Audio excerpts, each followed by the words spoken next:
Good morning, colleagues. We are in this committee on Committee of the Whole on the FY2015 budget when I come back to order. We are on Chapter 11, Miscellaneous Appropriations. We are on page 108, Section 1.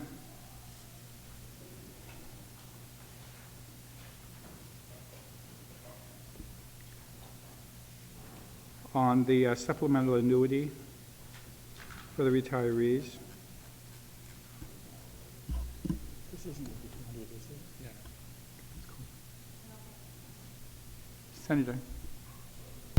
Thank you, Mr. Chairman. Just a request. I understand that the supplemental annuity appropriation is for all retirees who retired prior to October 1st, 1995. However, I understand that there are retirees under the defined benefit plan who did not retire at 1995 and they continued service. A lot of them are still in our government right now, and they are still members of the defined benefit plan. Now, the reason why we have a supplemental annuity is because of the differences between the value of the annuity at the time and the inflationary impact of the rising cost of goods and services, and the need for a supplemental annuity to make sure that those annuities and their buying power is not eroded to a point where we're going to be having people destitute under the old plan. And so I wanted to request of the committee if they could, at some time in the future, do a study along with the retirement fund to calculate what the potential impact would be if we were to provide for a supplemental annuity for all defined benefit members, not just those who retired at 1995. And one of my concerns and the reasons why I kind of want to bring this up is when I think of the equal protection of the law and the fact that we have some defined benefit members availing themselves of a supplemental based on, be it age discrimination or what have you, because they were able to retire at 1995, but we have other members under the same plan who will not be able to avail themselves of the same opportunity. I think that we just need to be prepared for the potential impact that may cause. So I would like to request the committee to work with the retirement fund to research what those amounts would be, and to at least provide that for us on an informative basis, so that we can consider that in the future, Mr. Chairman. Thank you very much. We'll take Thank that you. into account. I have meetings with retirement fund in the next couple of weeks. I'll notify members who want to come and attend to discuss with them. If you're talking about equal protection, you might also want to look at G, about the equal protection of those who retire in the states that don't get covered for health insurance. On A,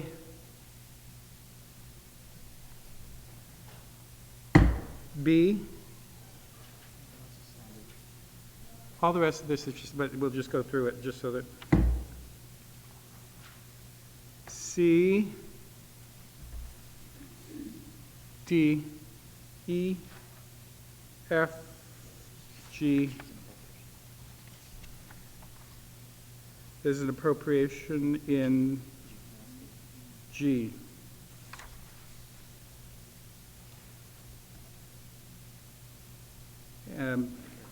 This is for the Medicare premiums, but these are only for the ones that are here. So we may need to discuss that also.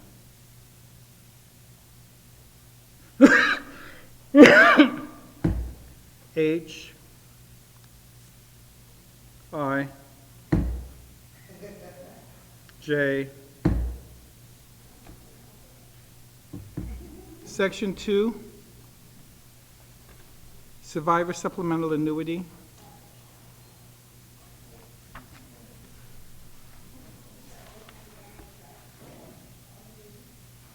There was a change on line 6, just changing the dates for the fiscal year.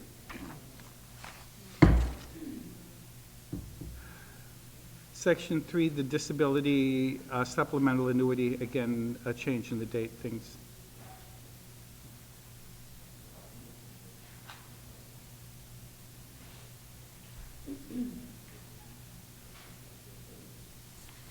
Section 4.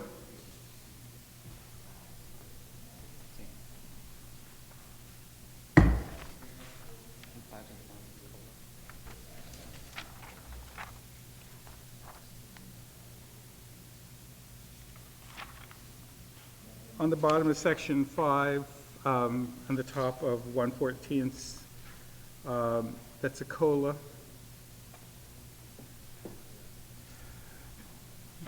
For interest of transparency, there was a $200 increase for COLA for the retirees.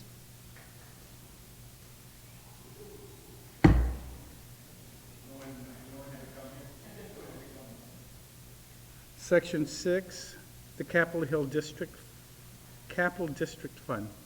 Was there an amendment somebody was going to make? Oh, thoughts.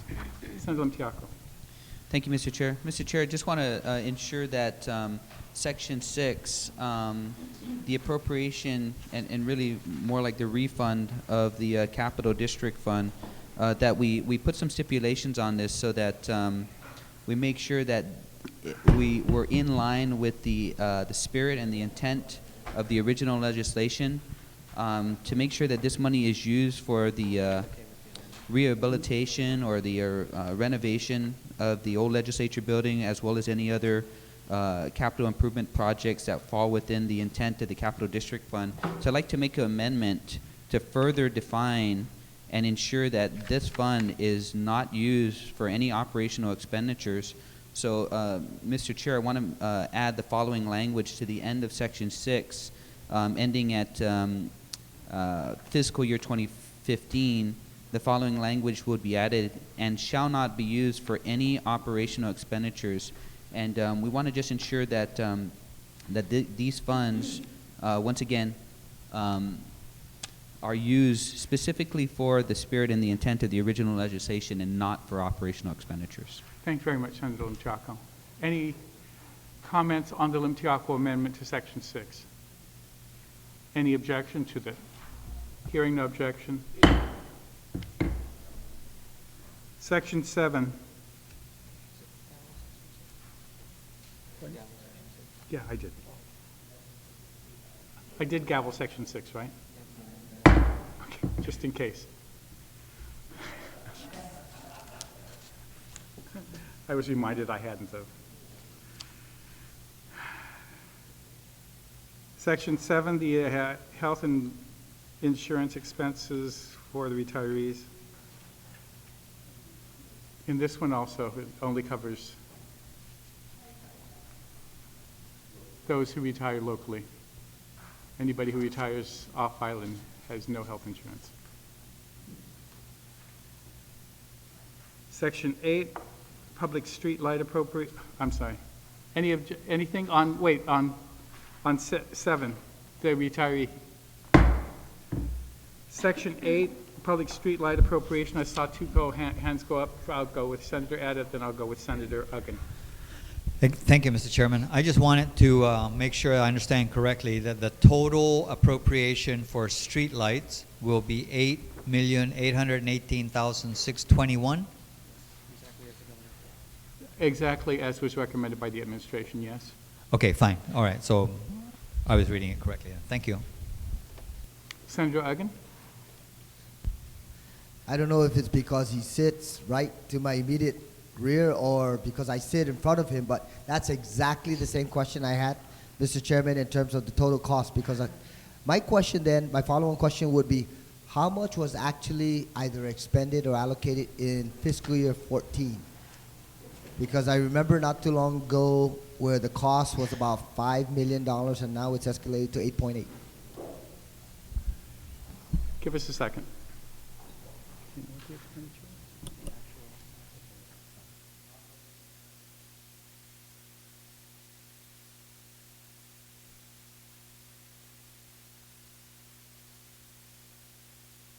We'll just take a second to.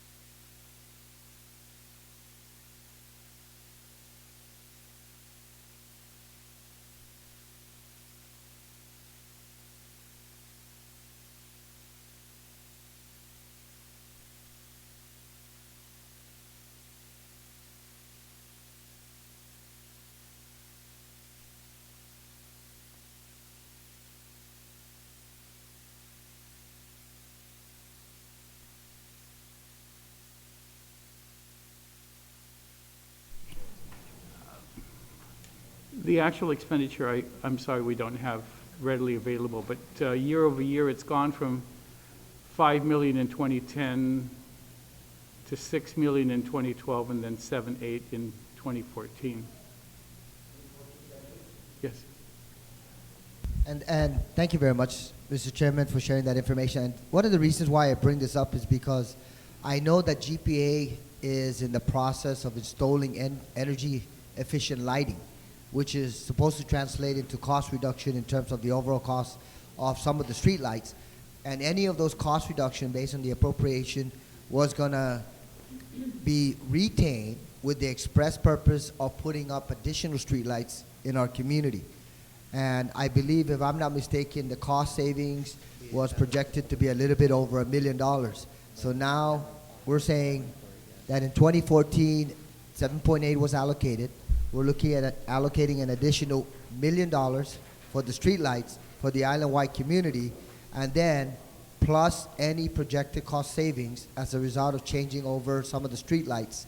So that's literally, or could conceivably be $2 million additional resources for our street lights. So I certainly hope that this translates, Mr. Chairman, into street lights in areas that otherwise do not have them for serving our community and ensuring that the visibility and obviously the protection of our people in the villages. Because looking at some of these costs, in one scenario, we deal with GPA officials. They share all this information about the implementation and the cost savings. And here's a different scenario where, in fact, there's an additional allocation coming from this body. So conceivably, I certainly hope that the street lights could maybe increase by an additional 20% out there so that our communities can be better lit. Thank you very much, Mr. Chairman. Thank you very much, Senator Argan. And I think we might need to follow up on we've created a streetlight authority, and I don't believe that anybody's been named to it, nor has there been authorization to allow them to borrow yet. So, yes, and that hasn't happened. So this plan to where all this money is, it's just now paying just okay? So if somebody follows that up, we should be able to hopefully realize that savings and put up more streetlights. On Section 8, the streetlight appropriation.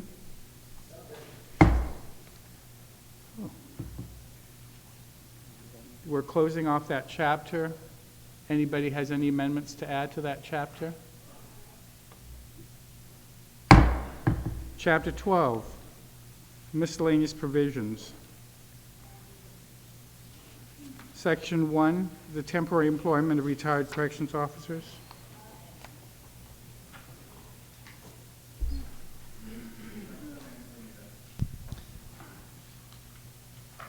Yeah.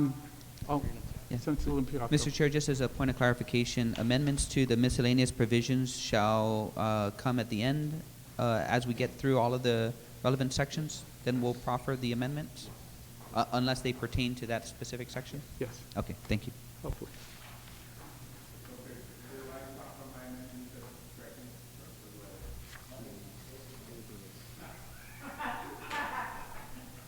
Next Monday.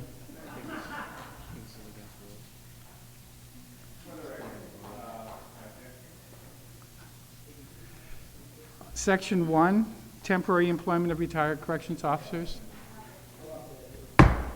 Section 2, temporary employment of retired Guam police officers. Section 3, temporary employment of retired Guam firefighters. Section 4, temporary employment of retired customs and quarantine officers. Just a point of information. Yes. Thank you very much, Mr. Chairman. Certainly, this is a provision that has been useful on a limited degree by Customs and Quarantine, but just to bring to the attention of everyone here, unfortunately, when in the last 6 months, Customs and Quarantine has reached out to a number of retirees and inquired if, in fact, they're interested in coming back. The handful of individuals that they have approached, only one had expressed serious interest in terms of returning and providing additional support. So although it's supportive on a limited basis, there are other components that eventually will be introduced, or legislation that will be introduced to perhaps alleviate some of the lack of personnel over a substance of quarantine, because obviously we know that that's the first line of defense when it comes to protecting our community in terms of people transiting in and out, as well as items that are illegal. So I just wanted to share that perspective, Mr. Chairman, because although it's needed, there may be other mechanisms that could conceivably reinforce the intent of this provision. Thank you very much, Mr. Chairman. Section 4, Customs and Quarantine. Section 5, Temporary Employment of Retired Department of Revenue and Taxation Employees.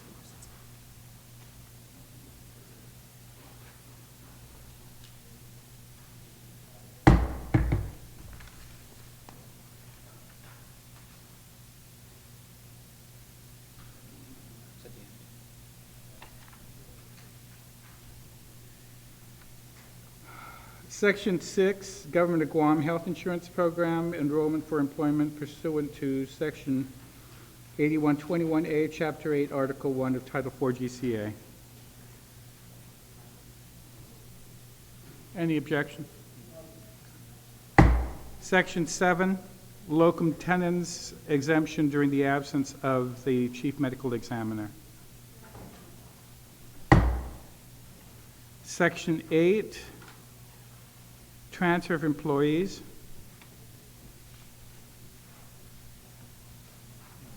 Seeing no hands up.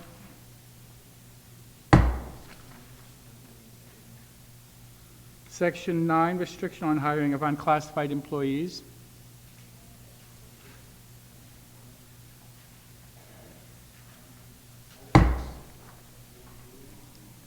Section 10, board and commission stipends.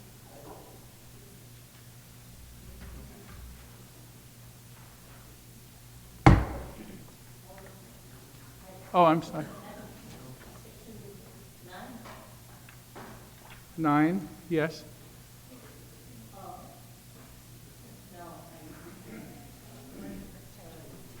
Okay.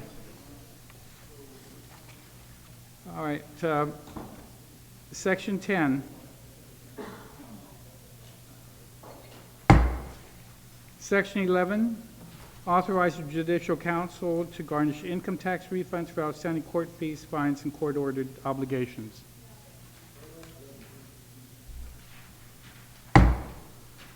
Section 12, contracts.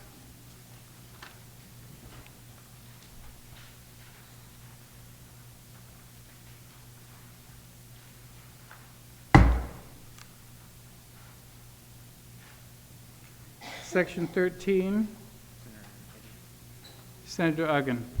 Thank you very much, Mr. Chairman. Mr. Chairman, I have a amendment that is presently being circulated as we speak. I hope you do have a copy. And it would allow, the additional amendment to Section 13 would read, notwithstanding this section, the unexpended balance of funds appropriated to the Office of Himagalayan Guahan, the Legislature, and the Office of Finance and Budget for fiscal year 2014 shall not lapse and shall continue to be available for expenditures in fiscal year 15.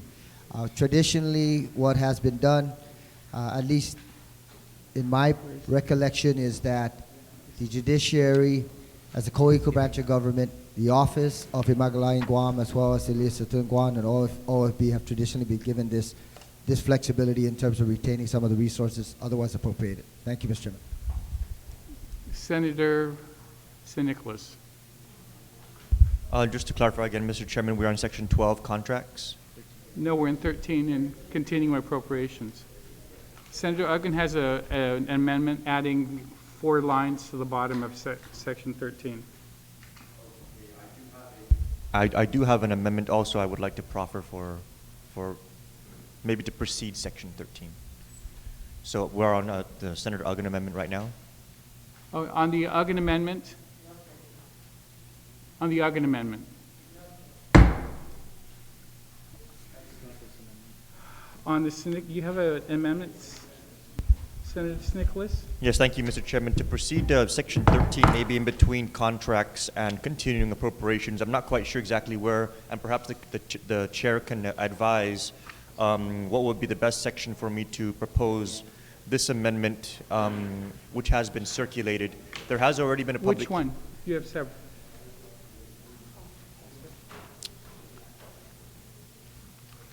I have For like foster about 8 children. pages. Foster children? Oh, okay. I only have, We can put this at the end. at the end? Yeah. Okay, so I'll wait, Mr. Chairman, thank you. All right, thank you. All right, on the continuing appropriation in 13.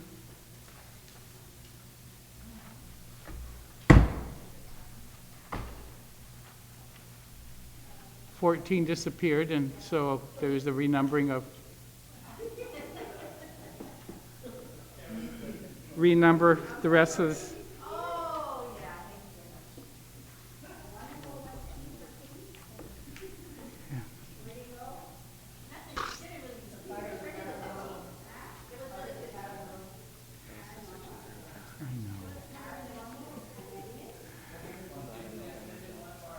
Renumbered section 14, which is now 15.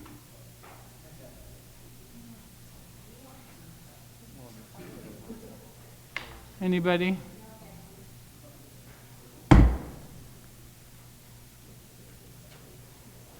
And just for everybody, we'll renumber all the rest of the sections since.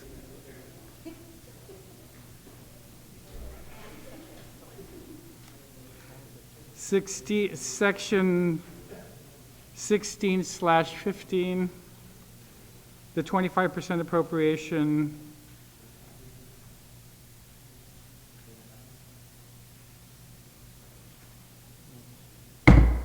Section 17, new 16, management of allotments.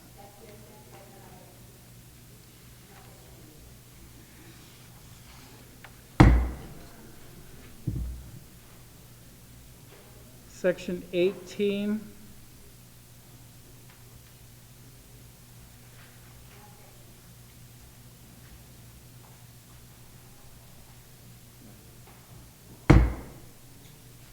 Section 19.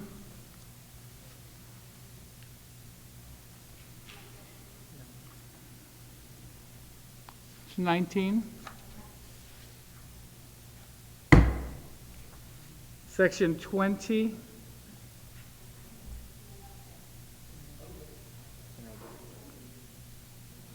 Sandragan. Have we received, Mr. Chairman, any recent reports on tax credits that have been assessed or have been provided to businesses, as well as the collection or the application of those tax credits? Within the last My 6 office on governmental operations had done a FOIA about 6 months ago. That was the last time I'd seen any reports on tax. So you did receive information at that time? At that time, but no regular reports, Okay. Thank you, Mr. Chair. which is the reason for this section. Section 20?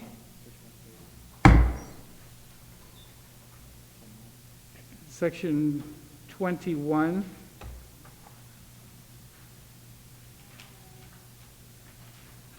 This is an amendment.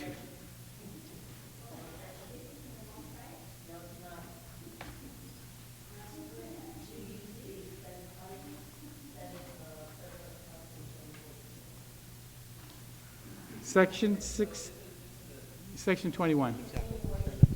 Yeah, Mr. Chair, just as a matter of clarifications, is there any reason why it wasn't in the appropriation section? It amended the previous section. It took it, the public law from last budget law, it increased it 140 to 165. It just amended last year's appropriation. That's why it's in here.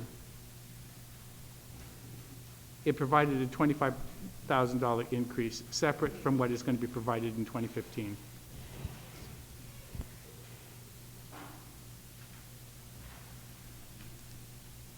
Section 21. Section 21 is several sections. A was Guampedia, the amendment increasing the previous appropriation by $25,000. Section B is sustainability and capability building workshop for local artists through CAHA. Again, all these amendments in this section are utilizing the surplus unappropriated of 2014. The surplus unappropriated from 2014 from where? From TAF, TAF. The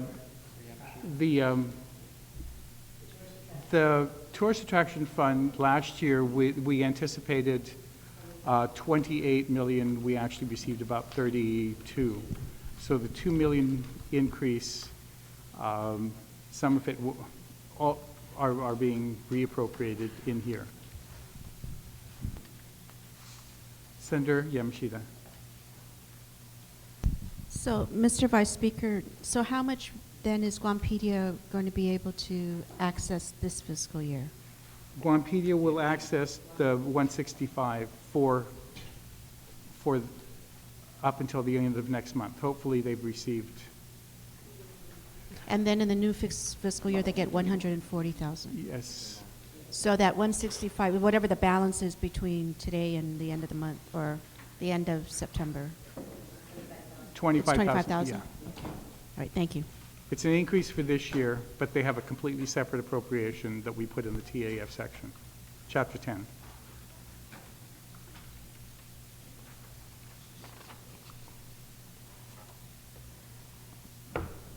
A hearing was conducted on all of these, and GBB supported them that day. B, amending the section, providing for a CAHA grant.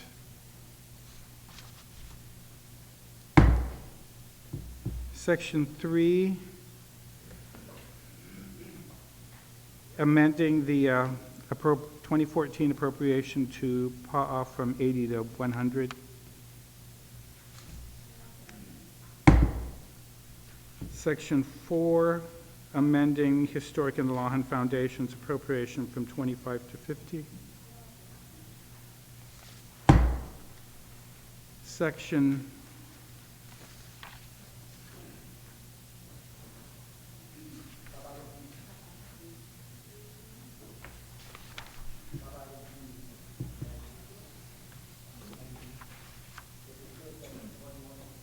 Yes, I'm sorry, D.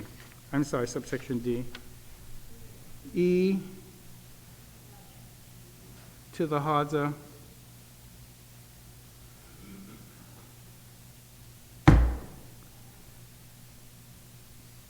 Section F, GVB to Guam International Film Festival, an additional 50 for this current fiscal year.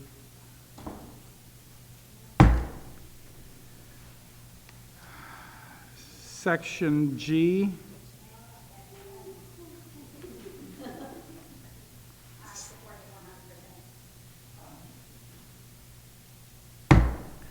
Section H, GVB to Humatek.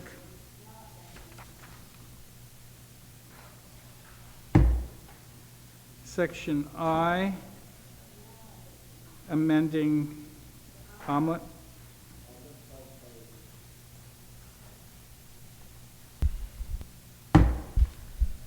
Section J. Mr. Chairman, Yes.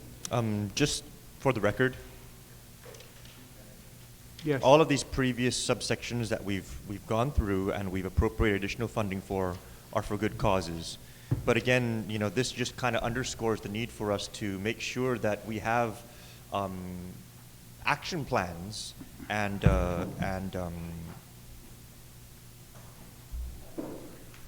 a clear return on investment for the money that's being spent. I mean, again, also comparing it to the GVB marketing budget.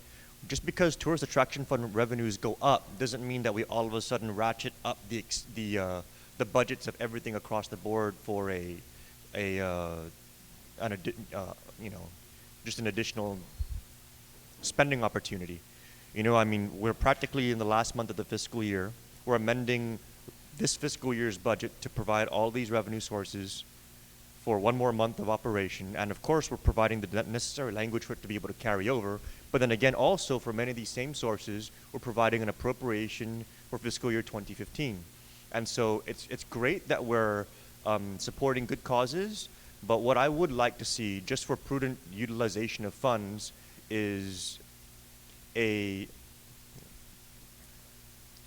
intent and a target maybe, and what we're trying to achieve with these continuous appropriations and these bonuses that we're handing out whenever there's a bump up in the tourist attraction fund revenue. Because in the end, Mr. Chairman, it'll come down to the question of opportunity cost. You know, are we investing money in the highest, and are we putting these funds to the highest and best use for the purposes intended, whether it's cultural preservation, whether it's for promoting the arts, whether it's for supporting existing organizations. Don't get me wrong, a lot of these causes are very, very good causes, and we do support them, and it is a very positive thing, and that was why I didn't render any objections. However, I do want to render for the record that we need to be more mindful of the return on investment and whether or not there are additional opportunity costs that we're foregoing by just kind of doing a blanket increase for all of the line items rather than saying, hey, you know what, maybe we should be targeting the bulk of these funds into these particular target categories. I mean, for example, FESPAC, we are providing them with a very generous appropriation here, but perhaps we could have provided them with more, you know. So I think that going forward in future budgets, I would appreciate a clearer dialogue and an understanding of collaboration with respect to any increases that we're seeing in the tracking for the Tourist Attraction Fund, so that we can talk as a body and figure out what the actual priorities may be that we can all come to terms with, as opposed to a blanket increase across the board. Thank you, Mr. Chairman. Thank you very much. Mr. Chair? We'll take that. Senator Limchaco. Mr. Chair, just to kind of build on that too, you know, when I'm reading through the language and we're looking through the appropriation, and then all the sections for the appropriation cite for the operations, right? It says specifically for operations. So we're basically 10, 11 months through the entire fiscal year for operations, right? But we're increasing these appropriations with a much higher percentage as opposed to if you appropriated it or you allocated for each month of operations. So I'm curious to know as to what was the logic behind increasing the appropriation disproportionate to the amount of months, operating months in the fiscal year. These increases were proposed in June. Unfortunately, though we had a hearing on them, it didn't make it into a session earlier. So it's not just tied into the, just because we are in the last month of the fiscal year doesn't mean that this is just, many of these organizations have been covering, I know some of them have been doing line of credit because they've not received their allocation from GVB yet. And so they've been operating and they're trying to make ends meet. I know one group that's in here that And that's I another noticed them on the listing for bankruptcies. Sure, and that's another cause of concern. So there's a surplus, they haven't received their allocation, and still the logic is that we're well into the fiscal year and we're still going to appropriate a disproportionate amount of the appropriation. I know that sounded lengthy, but just as a for the record, Mr. Chair, just want to voice my concern that the logic doesn't seem to jive. Thank you, Mr. Chair. Thank you very much for both Senator Mikes for their comments on this section, and they're well taken. Both the chairman and I have heard them, and we will try to address them for you both. Madam Speaker. Thank you very much. Can you hear me? No, it's working. Anyway, and thank you for your comment, and I'm appreciative of the fact that both the chair and yourself as the vice chair are taking our comments here. And the one additional comment I would like to add on this, we had some extensive discussion on this even last budget year, that all the organizations, of course, who are being afforded these funding to not only promote the culture and the preservation, of course, of the culture, is that I'm hoping that GVB, I know would have a list of all these organizations, but when the time comes that when they need them to be able to provide additional services for GVB in the promotion of Guam and its culture, that they make themselves available. I know Tano has been really good about this, that they go out and perform for various events here in Guam. But I'm just thinking that GVB should be proactive as well to go out and say, you know, we're going to need you for 1 hour for this event, and that these groups really should make themselves available to do just that. And that in itself then is a documentation of the hours that they're putting in, the service hours for every, you know, $1,000 that, you know, they're getting. So other than just to say to the group, and here it's in the law, that you must do this, somebody really needs to make sure that they do give back in that respect. Oh, they are, and I assure you, and I'll admit that when I was chairing it, I did not have that requirement. And when the good chair took over and she imposed this, there was almost a lynching. There was considerable pushback, but she was strong enough to stand up to it and say, we're giving you money, you will assist. And they have been. They've been drafted when they are needed. And Senator Espicio. Thank you, Mr. Chair. Mr. Chair, can I just add to the conversation and for the record that I believe at the time the considerable pushback regarding the original provision is because GVB was requiring these service organizations to do things like waiving, to do things like, you know, things that were outside of what they were getting their help from the Tourist Attraction Fund. And so I do want to appreciate, and I do want to recognize and appreciate the efforts of our chair and yourself to tweak the language to require that if they're going to fulfill this service requirement, that it be consistent with the grant to which they were getting from the Tourist Attraction Fund. So if for example, Pa'atatatano was getting a grant from TAF, that if PA'a was asked to provide service credits to consistent with the grant, Mr. Chairman, then they would have to be doing, you know, their cultural activities. And so it's not filing, it's not office work, it's not things of that nature. And so I just wanted to add to that discussion. Thank you. Thank you very much. But the chair has done considerable amount and was not very popular about it, but with it, but it was imposed.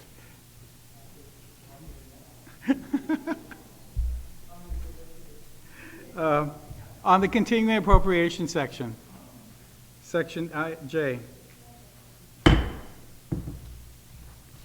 Section 22, special fund transfer. Senator Uggan. Thank you very much, Mr. Chairman. Just reading the first few lines, I don't know if there is a caveat to special funds access where it's under his jurisdiction, because the way I read it, authorized to transfer to the general fund any cash available from any appropriated special fund to fund the appropriation. So obviously we have the Capital District Fund in this particular branch of the government, and then there's another funding source in the co-equal branch of government. Would this language be sufficient to just restrict it to any special fund within the executive branch jurisdiction? Correct, and the caveat is unless otherwise specified by statute or by this act, that they can't. I mean, whatever that special fund was for, that would be the utilization unless there was an open end that he could get to it. Okay, just wanted to ensure that. Thank you very much. And this is boilerplate. Thank you, Mr.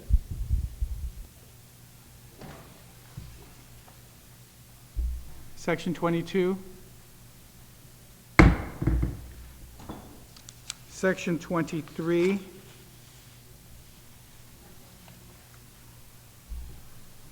A tax credit prohibited for payment of alcohol and tobacco taxes.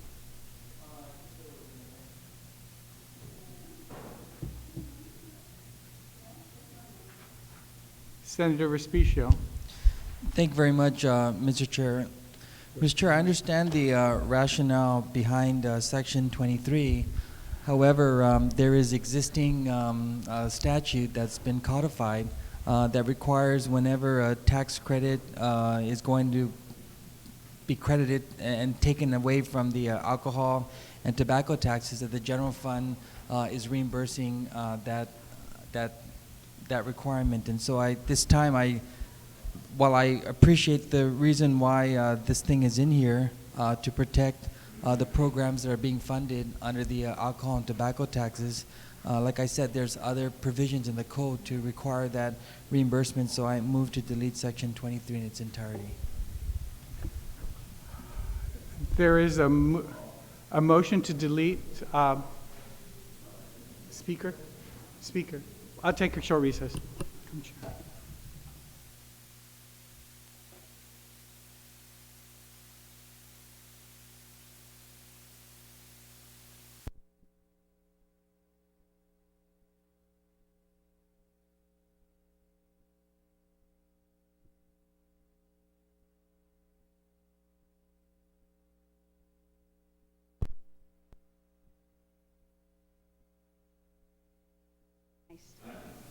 Thank you very much, Madam Speaker. Madam Speaker, I can't understate my objection to this deletion of this section. When we had the hearing about 4 months ago, I pointed out to the Director of Administration that the alcohol and tobacco tax provisions, the Healthy Futures Fund, was losing a considerable amount of money. And she assured me that she would make the Healthy Futures Fund whole as was provided by law. As of the last reporting of the Healthy Futures Fund has not been made whole. It's down about $5 million, if not more. At least it was a month ago. And there's still 2 more months left. The Healthy Futures Fund and this whole tax was done for a specific purpose, to try to assist in addressing the ills of the community, both with smoking and with alcohol, to do educational programs for cessation of both. And the Healthy Futures Fund has not been made whole as was promised by the administration, which is the reason why, if they're not going to comply with the law, then they won't. Then that's the reason why we put this provision in there, was to make sure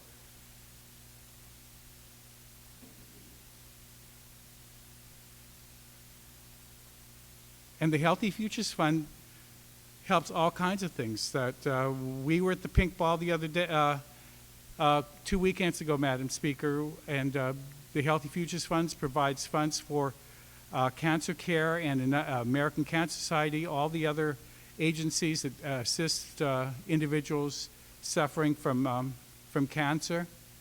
It does a number of things with Guam Behavioral Wellness to assist in their cessation programs. It is used to assist the hospital, public health and social services. All of these are going to suffer.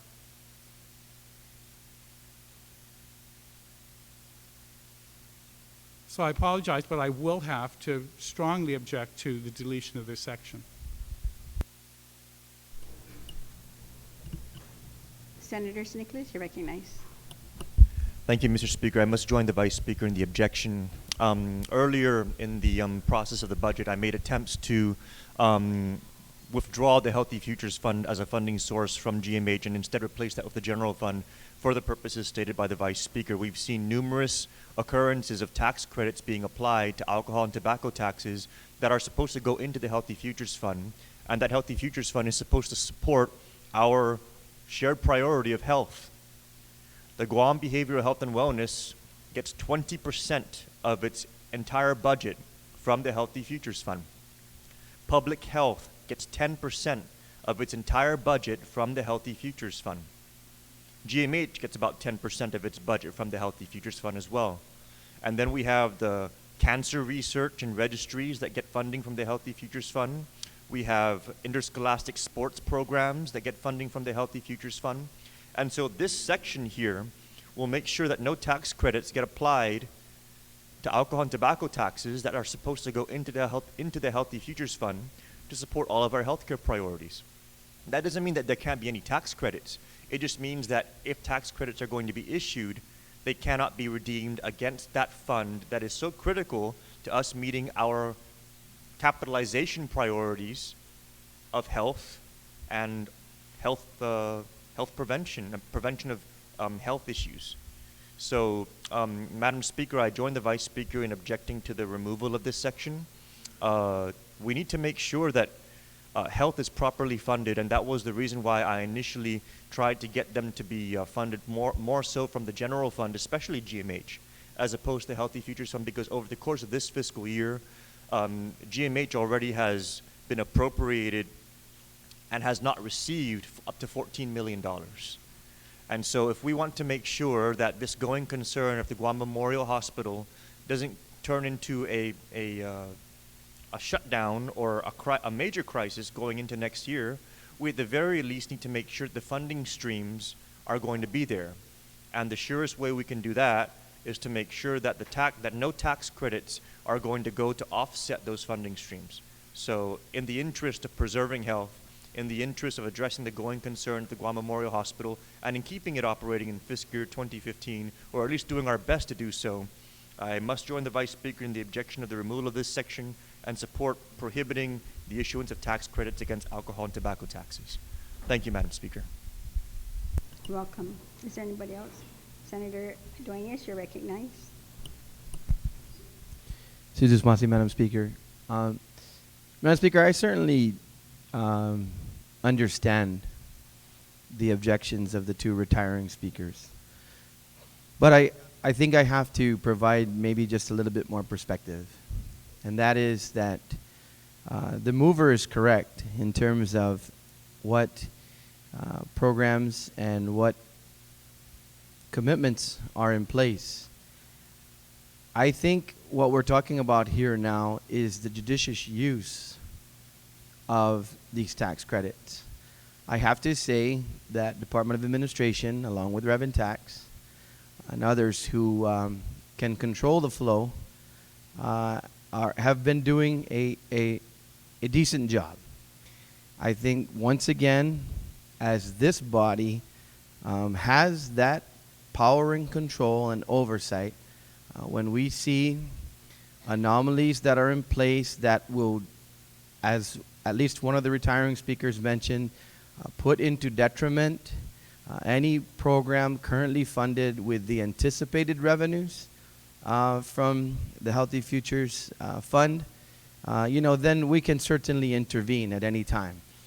So I think what we would be doing if we were to stick with this current proposal is we would be limiting the opportunities for those companies that have been afforded the opportunity to use these tax credits.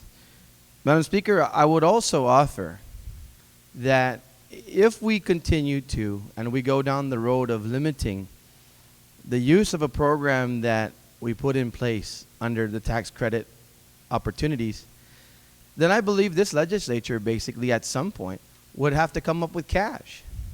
So what really would be the difference? Who would we short?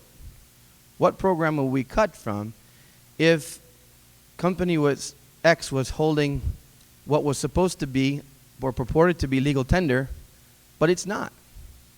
And so I just say, Madam Speaker, that while I do understand the caution, while I do understand a lot of the intent behind ensuring that we fund those programs that are critical and are preventative in nature under this funding source, I also think that we should be also cautious in limiting the opportunities of afforded opportunities for companies who would avail themselves, purchase, or otherwise possess tax credits. And once again, in closing, because I want to be abundantly clear too, that I would not and never be in favor of any use, and I'm sure the executive branch as well, because they have the same responsibility that we have in terms of the funding levels of programs.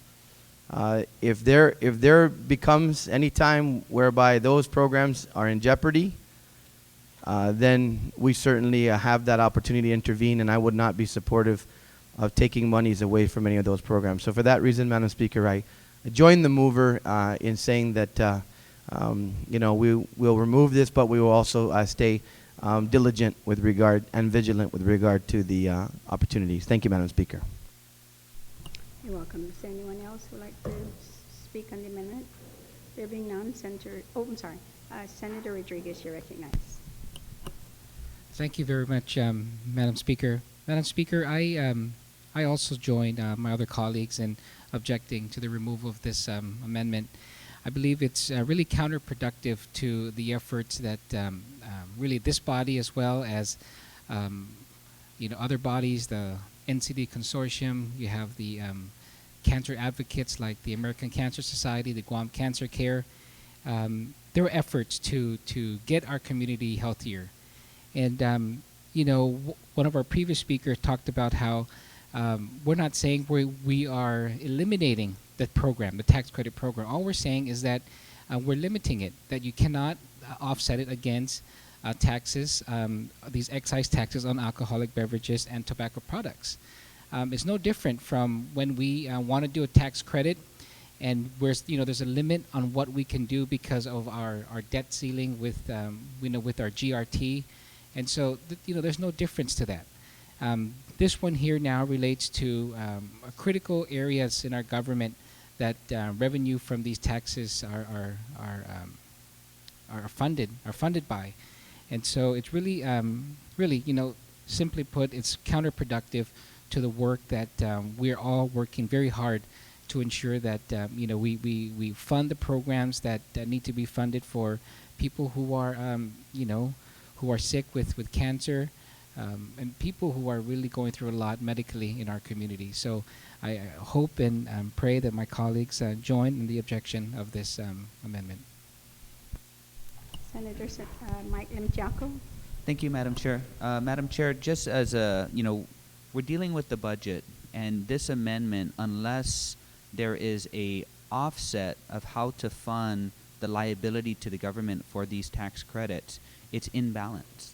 So I can't, and the only, I won't get into the debate about the intent of the Healthy Futures Funds, because I support it. I support the intent of it and the spirit of it, but you cannot turn your head to the fact that there's a liability. So unless there's another way to fund that liability, and especially since we're talking about the budget, let's not be naive to the fact that we have to find this amendment or to this would need to find a way to fund that liability, whether it's coming from tax credits or where it's coming from a different source. When we're talking about balancing the budget and making sure we're making fiscally responsible decisions, where is that funding source to cover the liability for those tax credits? And so my concern is not so much as to how it's being eroded and what it was meant to fund, it's how are you going to cover it? Because that's our responsibility in balancing this budget. Thank you, Madam Chair. You're welcome. Mr. Vice Speaker. To a quick point of information, it can be applied against the business privilege tax that they want. All we're saying is not against the alcohol and tobacco tax. Anybody else? Senator Respicio. Thank you very much, Madam Speaker. Madam Speaker, I'm of the firm position that we don't change the rules of the game in the middle of the game.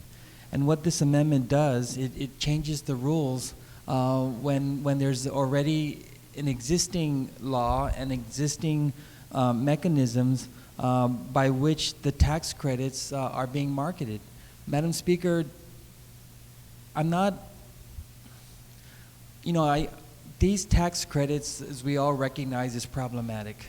I'm not a big fan of the use of tax credits, but when the government was strapped for cash and our ability to borrow was very difficult, the most creative mechanism to continue to provide for the requirements of the general fund is to introduce the whole tax credit concept. And I believe it was your original law that allowed for an interim campus at Tidsen when John F. Kennedy High School needed to be rebuilt. And so that interim short-term idea unfortunately manifested into a long-term solution, which this government is now strapped and having to figure out year after year. I'm not a big fan of tax credits, as I said, because tax credits is better than an advance appropriation. It simply says that once these tax credits are sold, that a company that purchase it instead of paying for their business privilege taxes, or in this case the alcohol and tobacco taxes, they redeem that certificate to rev and tax. So what would have been cash coming from that company is now a certificate, and so then the general fund does not have the benefit of that cash. And we all understand and know how these tax credits has exacerbated the cash flow situation of our government. When this tax credit program was first introduced by law, anybody was able to purchase it. And so after the first year or so, we've discovered that the tax credits were being purchased by alcohol and tobacco companies. And so when they redeemed their certificate to rev and tax, instead of paying for their sin taxes, we know that depleted the cash flow that would have otherwise gone to these programs that are covered under the Healthy Futures Fund. But we provided a mechanism right then and there, as soon as that discovery was made, to require that the general fund reimburse those pledges made off of the alcohol and tobacco taxes. And as the Vice Speaker pointed out, that account is still owed $5 million. But if that account is still owed $5 million, then we have to work to make sure the Department of Administration follows the law, Madam Speaker and colleagues, and we don't ever want to be in a situation where we're saying, well, you're not following the law, so we're going to change the rules. We're not following the law, so we're going to change the rules, and we're now going to make it a prohibition that tax credits will not be applied for excise taxes on alcohol and tobacco products. And so this is why I moved to amend this section, simply because there's already existing statutes that are codified, and that since the Department of Administration and this administration is claiming that there's a surplus, I don't see why then this $5 million is still owed from these accounts, and I don't see why that money has not been transferred. And so, Madam Speaker, this amendment is in no way taking away the importance of these programs. In no way am I attempting to do that, but simply saying that we should move to amend this section by deleting this section in its entirety, so that we don't change the rules in the middle of the game. And that's my position. And so I ask my colleagues to support my motion, my amendment to delete section 23 in its entirety.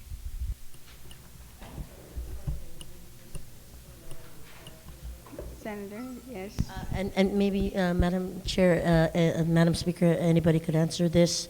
So saying that if this amendment stays in, based on the provisions provided by statute, then anybody who can qualify to buy those tax credits to utilize it for their business, if this gets approved, then anybody in the alcohol and tobacco arena won't be able to use it, just them, but every other industry could be able to purchase it, like the construction, building, and all that? Yeah, I'll have the Vice Speaker respond.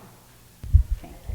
Yes, I Anybody in understand. the alcohol and tobacco industry could use it for their gross receipts tax. It doesn't, all we're saying in this section is not for the alcohol and tobacco tax. They can use it for their business privilege tax. Was he able to answer your question? It means that they can come to the government to claim a tax credit such as BBT, but not from the alcohol and tobacco, keeping it whole for the Healthy Futures Fund. That's basically what the Vice Speaker is saying. Any other taxes with exception of these. Is that clear? Or you still, would you like a minute? Let's take a minute recess and try to answer some of these questions for our colleagues. Okay, recess.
Recess, and I know that this is such a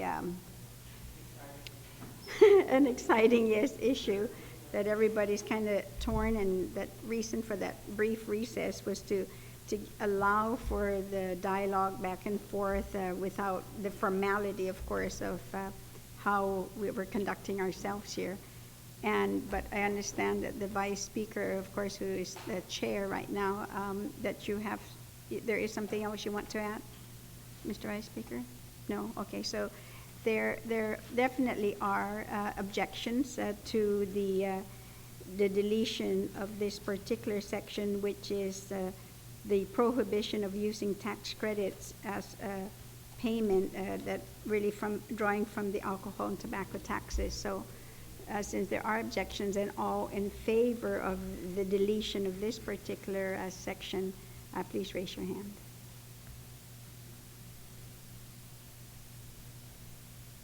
Okay, so we have 6. Oh, you were with the other 7, 8. Okay, 9. So then the motion carried. Okay, Mr. Vice Speaker.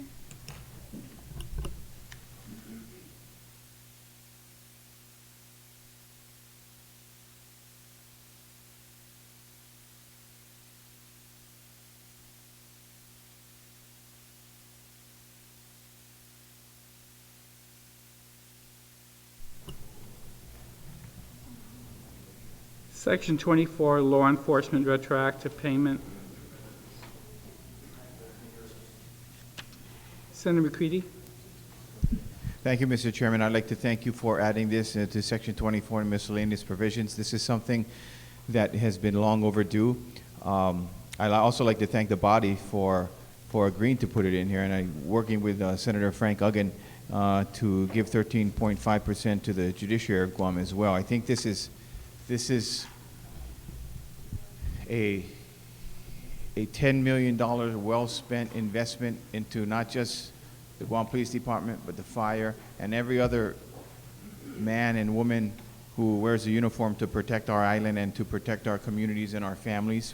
And I think this will go a long way in letting them know that we not only support them, but we want them to not just survive, but thrive as a police officer. And hopefully, now with this $10 million retroactive pay, and we right-size the standard for pay for the men and women in uniform, we can use this now as a recruiting tool to get more men and women on the street. Obviously, we're short of police officers. We probably need about 150 more officers to right-size the police department. We need more ammunition, more guns. We need more cars. And this just tells those men and women that we're listening, we care, and that we hope that they continue to do their job as public safety personnel and protect our island and keep doing a good job, because crime is at an all-time high and we need to keep fighting crime. So I thank you very much, Mr. Speaker, for your leadership on this, and I thank the body as well. Thank you very much, Senator McCready, for introducing 389. It would have not been necessary had we been able to override 309, which did the very same thing. But Senator Uggan and Senator San Nicolas. Thank you very much. Mr. Chairman, I believe you alluded to a provision that was previously introduced, whether it's 309 or 389. Both provisions contain this particular allocation and flexibility within the executive branch budget. And it recognized that there were additional Section 30 revenues that was going to be realized by this government, and that in turn we have to take care of an obligation. I rise in not only recognizing, Mr. Chairman, thank you very much for, again, for inserting this particular provision in here and allowing the judiciary to be incorporated into, or to be factored in terms of addressing that retro pay. You know, Mr. Chairman, when both legislative measures were introduced, the recognized amount was about $10 million just for the executive branch. And I want to just highlight that there are some flexibility provisions here, tools that the chief executive has at his disposal should he sign this into law, that would allow him to be able to address the remaining balance that is due in this obligation. So what we are doing, Mr. Chairman, is addressing an outstanding obligation that this government has recognized the balance that is due to our law enforcement community, and certainly we need to erase that obligation, get the money into the hands of our law enforcement, and make sure that we continue to move forward and take care of all of our existing and our future obligations to our law enforcement and to the government of Guam. So I certainly hope that this closes the books in regards to this particular pay requirement, and that we can continue to move on and look forward to other, I guess, allocations of resources so that we can assure the community of the safety of our beautiful island of Guam. So thank you very much, Mr. Chairman, for recognizing the judiciary, and for the good Senator, Senator McCready, for not only introducing 389, but also the Speaker, our good Speaker, Pangilinan, for having recognized that this is an obligation that also needed to be addressed, and introducing his own version of Bill number 309. So thank you very much, Mr. Speaker, and I stand in full support of this. Thank you very much, Senator Evans. Senator Nicholas, Senator Espicio, then Senator Rodriguez. Thank you, Mr. Chairman, and thank you for this provision. And I wanted to recognize this provision in the memory of our late colleague, Speaker Ben Pangilinan, who introduced Bill 309 to address this issue. I would have wished that the political circumstances that brought us to this point would have continued on the track of his memory and his intent to use these very same funds for this very purpose. The bill that he introduced that initiated this process was vetoed under the premise that these funds weren't available, or that there was no confirmation that this money was coming in, only to find out today that it's here and that it was introduced in a different bill, in a different form, for a different political reason. And these are the kinds of political games that we don't need to be playing with our people. If we knew the money was going to come in, and if our late colleague, Speaker Ben Pangilinan, was right in his appropriation with Bill 309, then we should have had the decency to move that forward and let this appropriation go through for the benefit of our law enforcement officers who are expecting this retroactive pay. Instead, we turned it into some kind of drama that has brought us to this point of including it in this provision. I thank the committee for including it. I thank our late colleague, Speaker Ben Pangilinan, for his wisdom in pursuing this, and I just want to state for the record that this is in his memory that I support this provision. Thank you, Mr. Chairman. Thank you very much, Senator Nicholas. Senator Espicio. Thank you very much, Mr. Chairman. Mr. Chairman, in our line of work, time and timing is everything. And I just wish that, for many reasons, I just wish that the late Speaker Pangilinan had more time in this world and in this lifetime to see the realization of what he tried to do several months ago by way of Bill 309. Mr. Speaker, Mr. Chairman, I don't really care about taking credit, but more importantly, I want to always give credit where credit is due. Section 24, I believe, is word for word a provision in Bill 309. That Bill 309 had a public hearing. Bill 309 was brought before this body. We recall Speaker Pangilinan passionately talking about how he believed that there was going to be increases in Section 30 revenues, how this money should go to make the law enforcement officers whole, and how this money should be appropriated as well to pay the Hay study and to do other things, including paying for tax refunds. And as the retiring speaker just said, our good colleague was ridiculed to say that these were phantom appropriations, they were empty promises, and I don't want to dig up old wounds by what I'm trying to force us to have a discussion on this morning, Mr. Chair, but I just want the record to reflect that our colleague had that information, and he brought it forward, but was ridiculed. You were also criticized because you were a co-sponsor of Bill 309. For those of us who supported Bill 309, we were criticized as well to say that we're just making all these empty promises and that this money is not going to come in. Come to find out that after the dust settled, that everything that our late Speaker Ben Pangilinan said, and yourself as a co-sponsor of Bill 309, is before us and manifested into Section 24 of this budget bill. And so I want to recognize the efforts of our late Speaker Pangilinan for wanting to provide for this law enforcement retroactive payment. I want to recognize all of us who supported Bill 309. Unfortunately, it was met with a veto and heavy political criticism.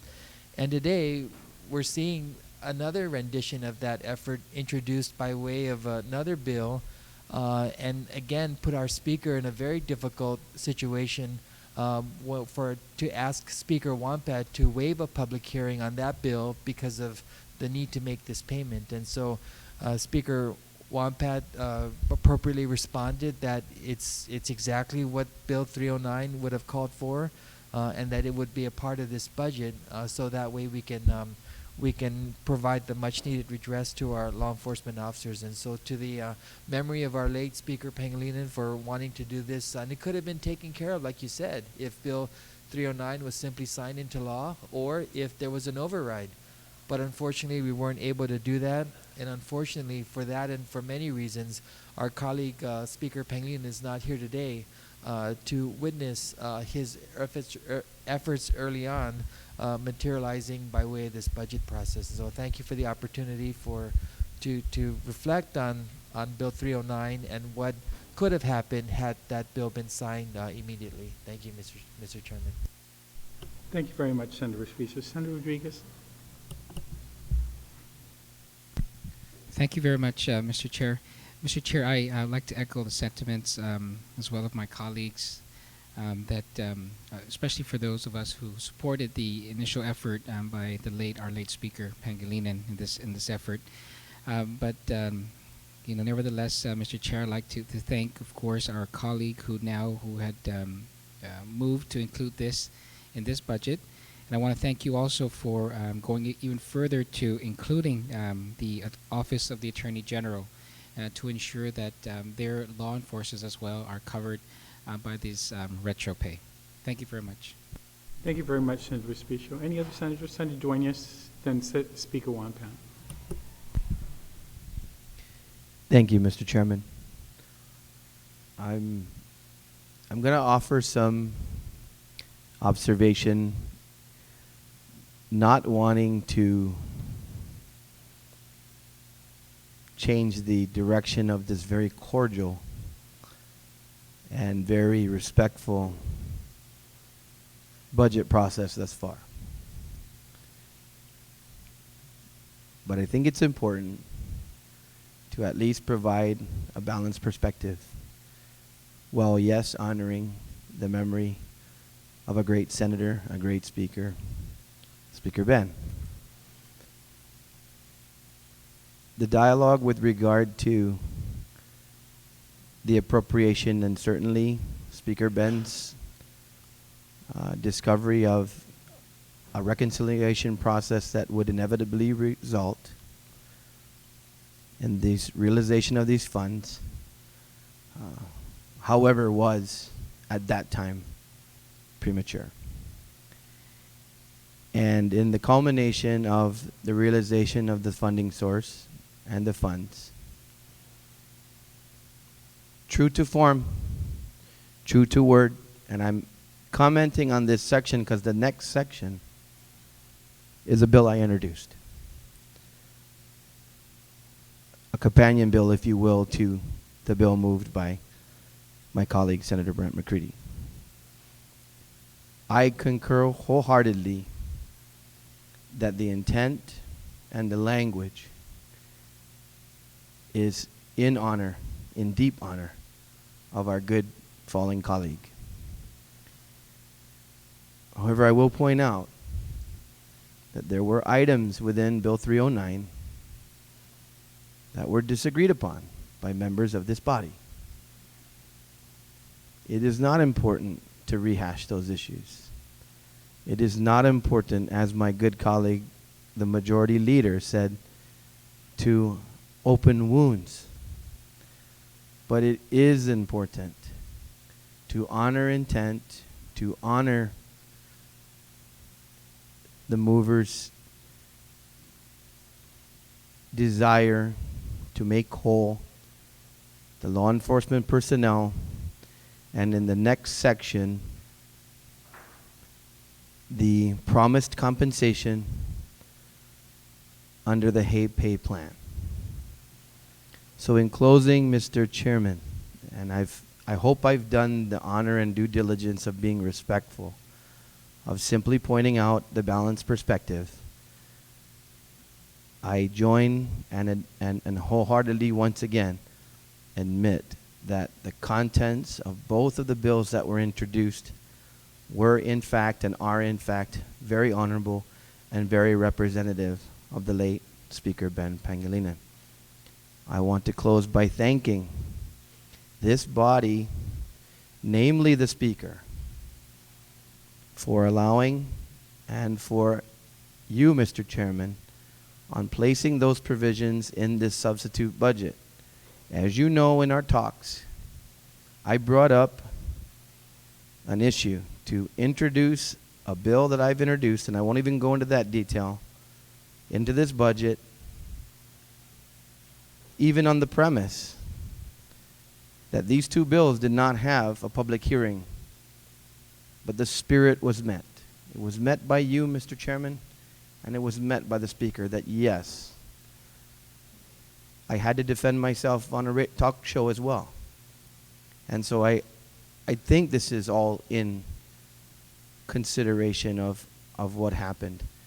And that was the reason for the waiver of the public hearing on these bills, was because the subject matter was most definitely heard in Bill 309. So in closing, once again, Mr. Chairman, Madam Speaker, members of the body, undang ko na si Jesus Moasi for your wisdom, cooperation, and understanding in allowing this to represent the full body by placing it into the budget and giving credit where credit is absolutely due.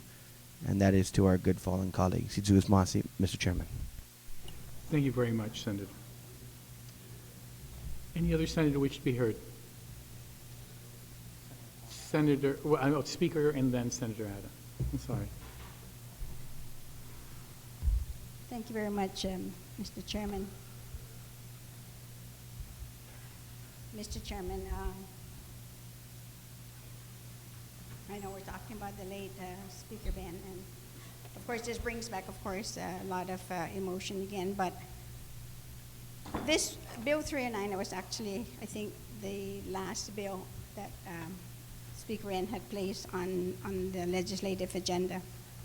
But I think a lot of people really have misunderstood this man, and I pulled out Bill 309 that was vetoed by the governor, and normally when we have sessions, of course, we talk about certain sections,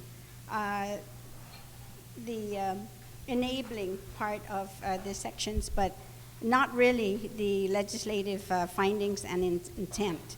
And as we all know, as members here, of course, of the legislature, our primary responsibility is to pass a budget, to appropriate, monies that come into the government. And I think it's important, yes, in memory, of course, of the late Speaker Ben Pangilinan, that his intentions be known as written in Bill 309. And it basically states that Legislature Guahan finds that it is imperative for the proper planning and prioritization of uses for unexpected general fund revenues received by the government of Guam.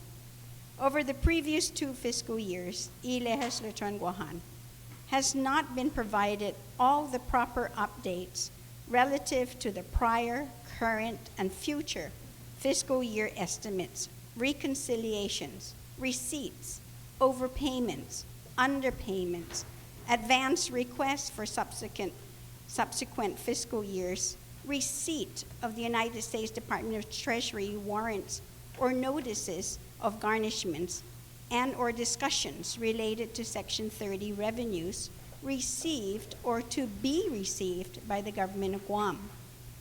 Legislature Guahan relies on the executive branch to provide such updates and correspondences, as it is the executive branch that carries out the administrative and executory nature of receiving Section 30 revenues.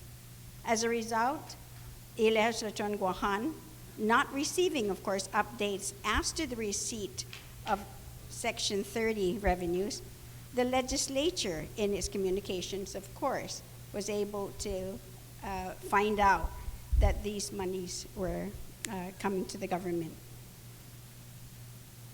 The legislature further finds that the receipt then of Section 30 revenues for fiscal 2014 included an additional $15 million that was unexpected by the legislature and was not included in the budget deliberations in legislative session, and was further not known by Legislature Guahan to be available to be appropriated for education, public safety, and public health related services as a result of the lack of notice or update by the executive branch of such additional Section 30 revenues.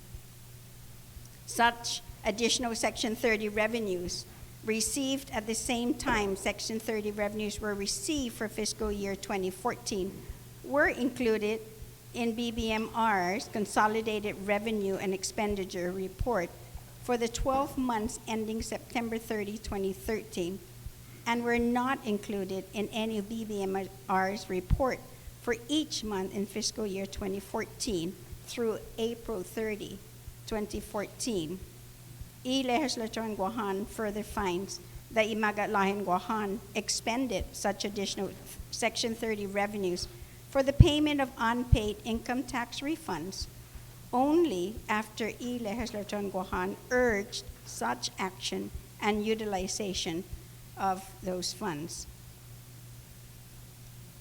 And it goes on, of course, to talk about how the revenues are to be used, but it is the intent of the legislature to ensure that legislative responsibility and authority granted to pursuant to the Organic Act of Guam is preserved through prioritizing any excess or additional Section 30 revenues received during fiscal year 2014 for specific purposes, as well as increasing transparency and accountability of the executive branch in providing any and all correspondences relative to Section 30 revenues to and from the executive branch.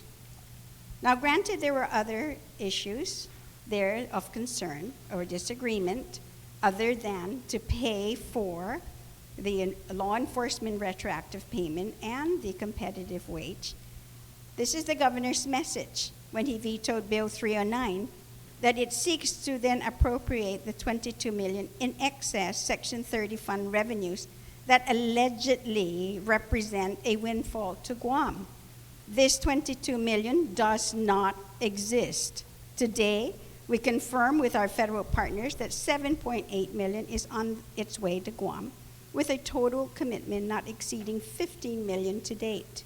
This is not revenue available for appropriation. This is cash I am using to pay income tax returns.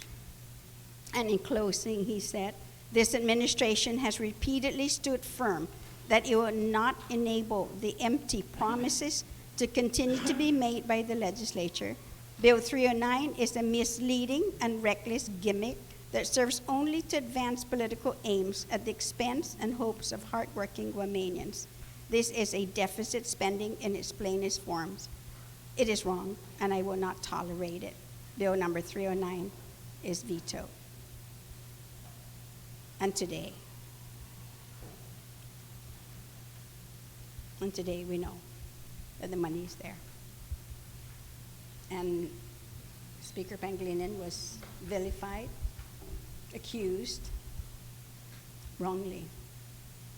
And I hope this statement then corrects exactly everything else that's been said against that man. Thank you. Thank you, Madam Speaker. Senator Eda.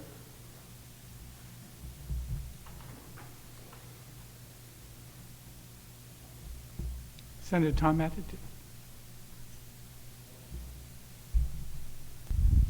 Mr. Chairman, thank you. I think enough has been said already regarding the evolution of how we got here today. I'm gonna just basically get to the point here. I'm a little uncomfortable about how we've got the allocation here. We're talking about an absolute amount of $10 million being available for law enforcement retroactive payment. But then at the bottom, we talk about a 13.5% allocation to the judiciary of Guam, and then an 86.5%. And so I would like to just move that, and I don't know what the rationale is for using this percentages. I would like to just say we've identified that there's $10 million. Let's just be very clear that we're talking about $1,350,000 that will be allocated to the judiciary of Guam, and $8,650,000 that will be allocated to Department of Administration for the executive branch. I know that this may seem like the difference between saying tomato and tomato, but I just, unless somebody can help me to understand why the use of the percentages, I certainly would prefer that we use the absolute dollar amounts in this case.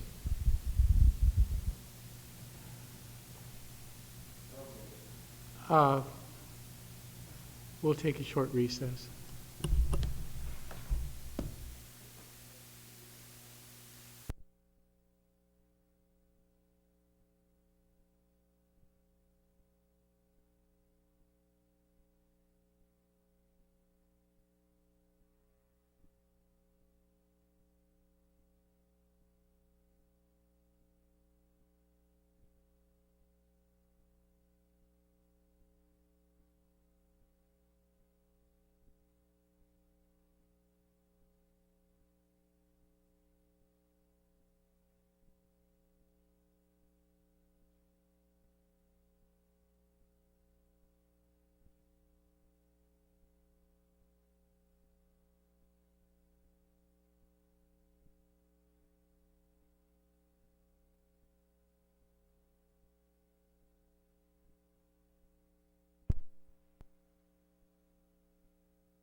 I respectfully withdraw my motion. Thank you very much, Senator. Anybody, I think there was somebody else that wanted to speak? No? On section 24. Section 25.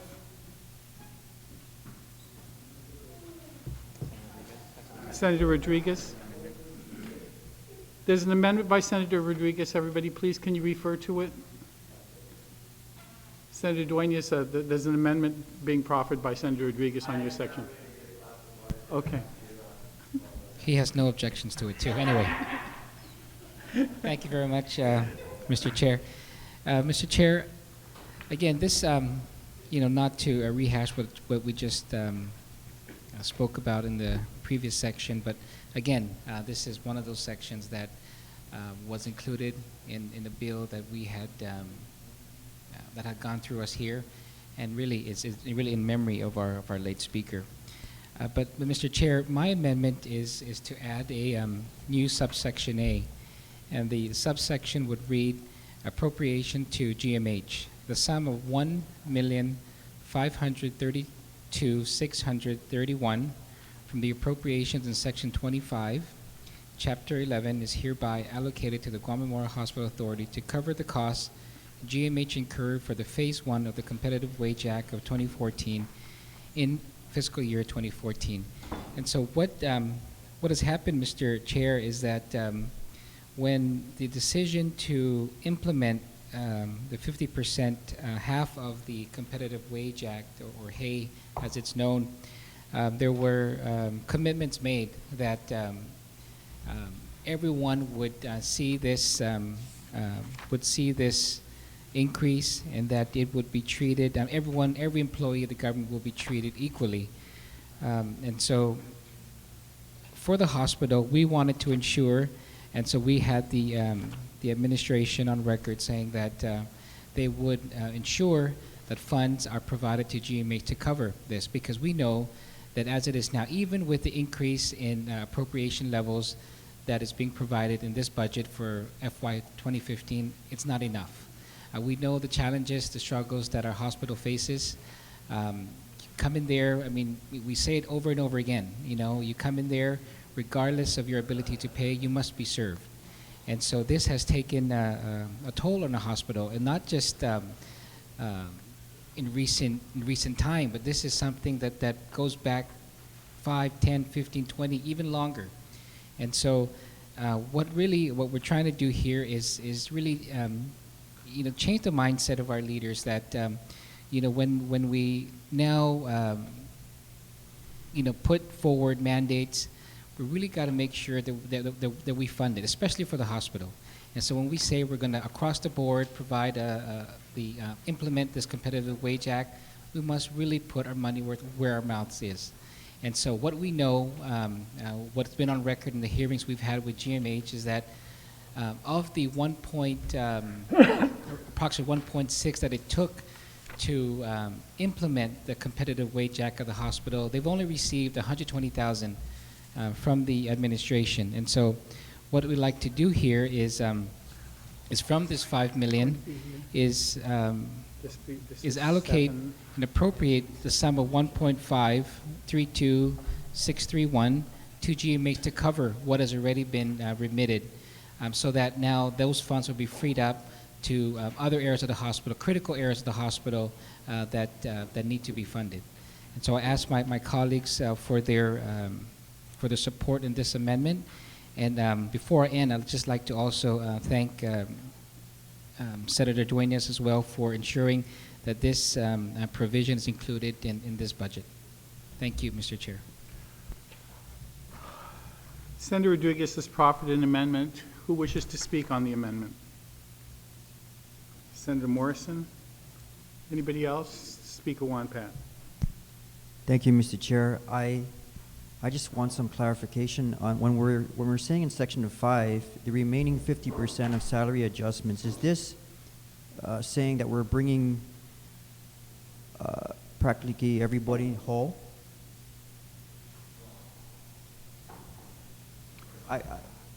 I believe so. Okay. For everybody else but the hospital. I think for the hospital, they're only getting the first part.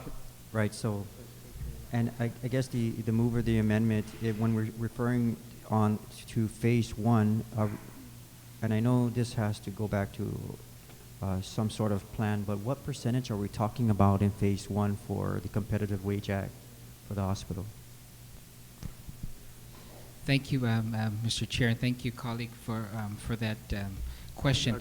What this does is, from this $5 million now, is because in this amendment there's really no specific allocation as to where this $5 million would be distributed among the agencies listed, and so what the intent of this amendment is that the first dollar of this $5 million must first go to make the hospital whole. In terms of the implementation of the first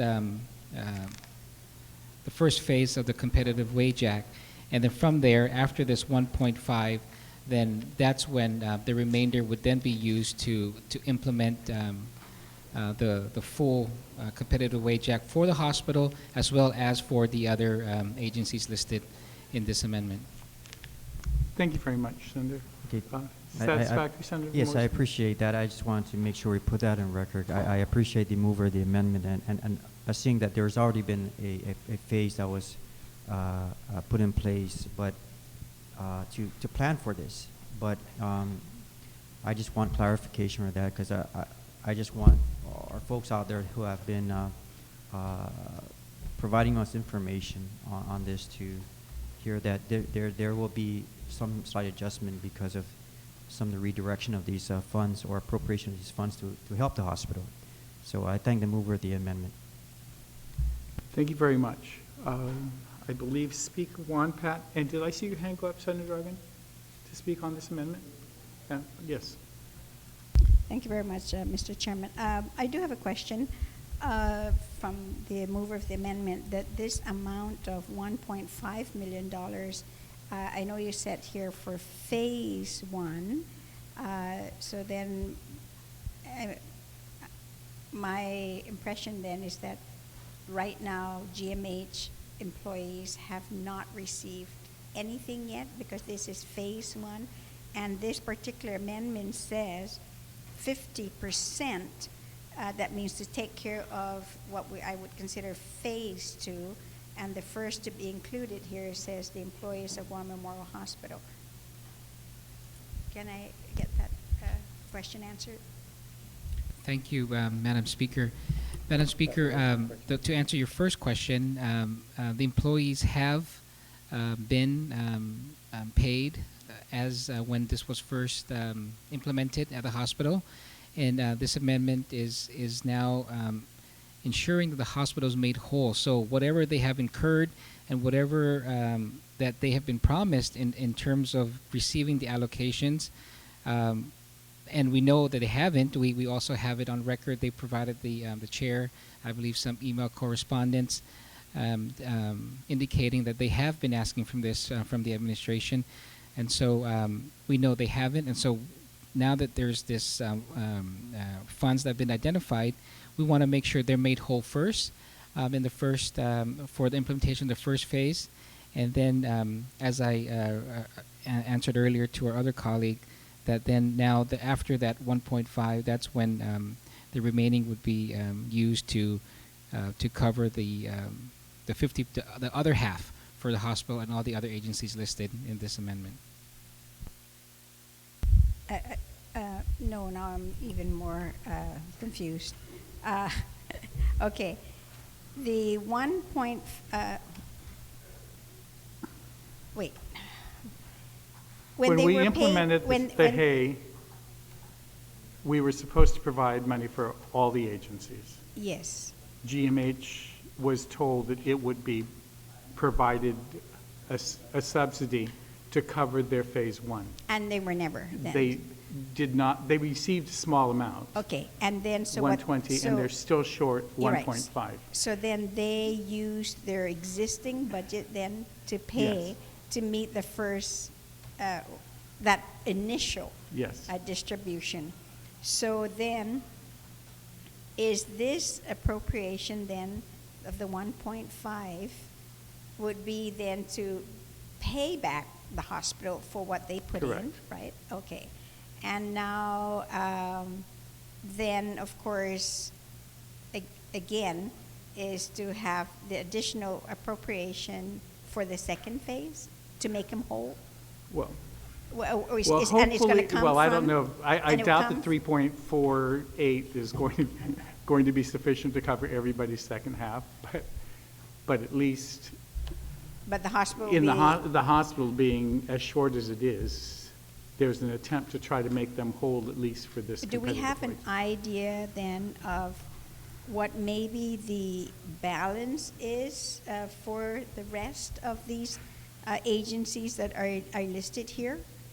The hospital, DOE, Judiciary, Attorney General, Public Defender, University of Guam, Guam Community College, Public Accountability, and the Mayor's Council?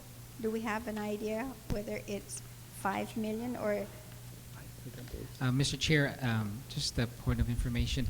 At least for the hospital, we know that the remaining would be about 800,000 to implement the second phase. But as to the rest of the agencies, as you know, we still haven't really gotten a firm number on how much competitive wage is costing DOE.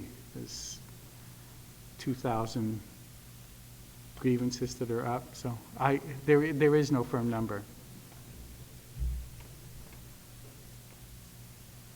Is that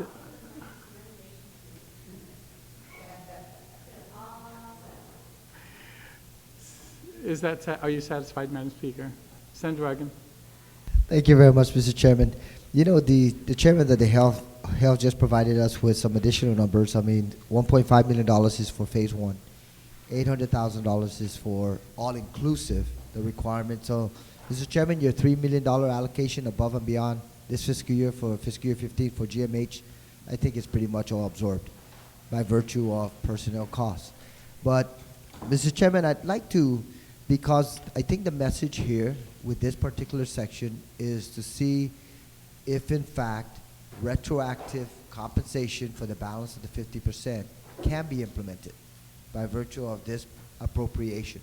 So I did speak to the Chair of Health if by any chance he would consider an amendment to his amendment. And Mr. Chairman, on line 3 to just delete the words D phase 1 off. So it would read, GMH incurred for the Competitive Wage Act of 2014 in fiscal year 2014. So we know for a fact, at a very minimum, that GMH needs to get the $1.5 million, which they have already been remitting, and then there's flexibility. If in fact there's additional resources, then that obligation, these additional funds should be remitted appropriately to GMH. Because we know that if we were to take out 1.5 as proposed by this amendment, then it may be a significant challenge in terms of the executive branch having that, the chief executive having that flexibility and not being able to accomplish the full implementation of the retroactivity. So, Mr. Chairman, and with the concurrence of the Chair of Health, I would like to proffer that particular amendment. On the amendment by Senator Uggan to Senator, have you guys discussed this? Yes.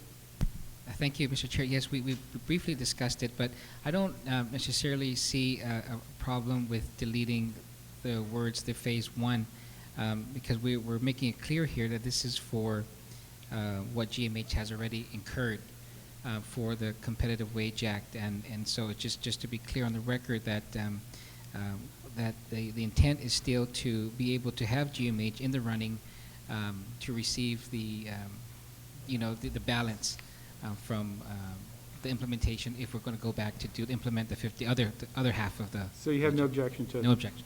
All right, fine. Anybody? On the back to the main amendment by Senator Rodriguez. Anybody?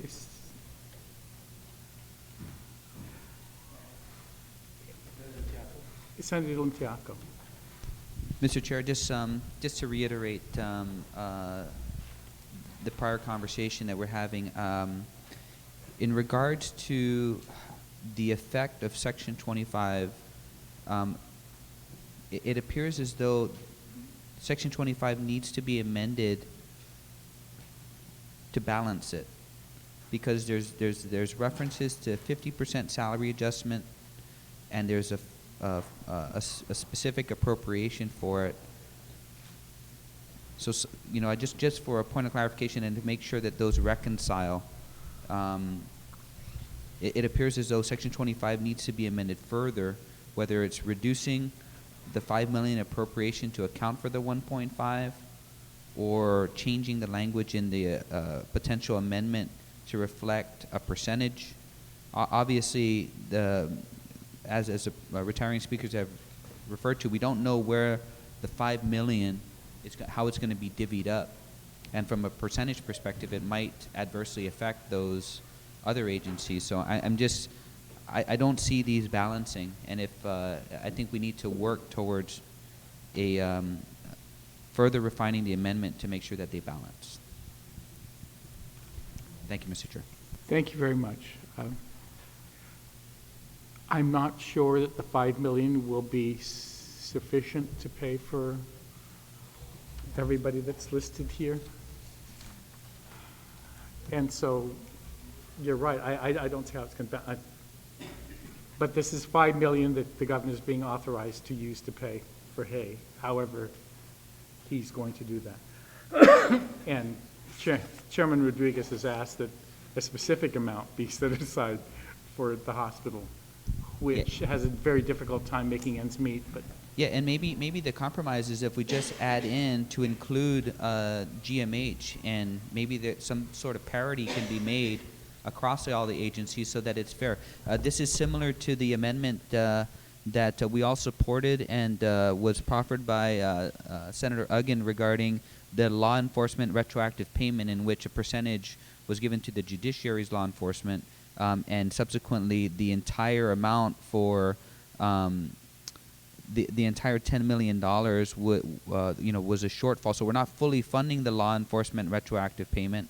So it would be similar to Section 25 if we changed up the language. So the proposal would be potentially take out the 1.5 million reference, add in the language that this is to be used inclusive of GMH, and the intent of that would be to reach some sort of parity amongst all the agencies it's distributed for. Obviously, there's going to be shortfalls, just like as in Section 24 for the law enforcement retroactive payment, but there is parity there, and it potentially could be fair throughout. Thank you, Mr. Chair. And I understand what your concern. It's, the hospital sent me a brown folder about this thick of their correspondence with the front office trying to jolt this 1.5 out to try to get parity with the rest of the government agencies for the first part of the Competitive Wage Act. I'm not sure if, as of today, they've received that yet. I don't believe so. So the chairman of health is just trying to make sure that that hospital first is taken care of. I'm not sure what his discussions were with the move of the main amendment.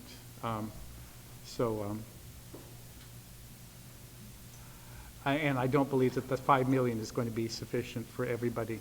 I mean, I'm almost sure it wouldn't be.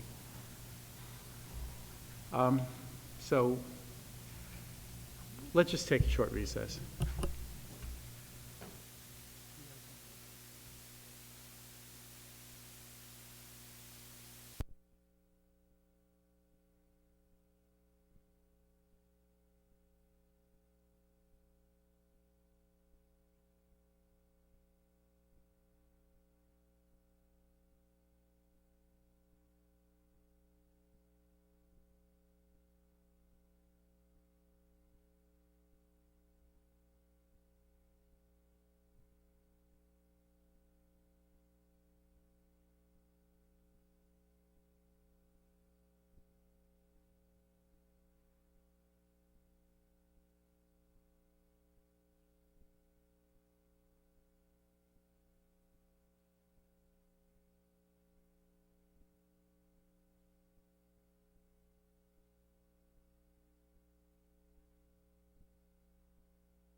Back in order. Senator Morrison? Senator, no objection to what? Have we agreed on the Rodriguez amendment? As amended with the phase one out, right? So phase one is out, and the Rodriguez amendment is in. Section 25 as amended. Section 25 as amended? No objection. Oh, okay. I just want to make sure.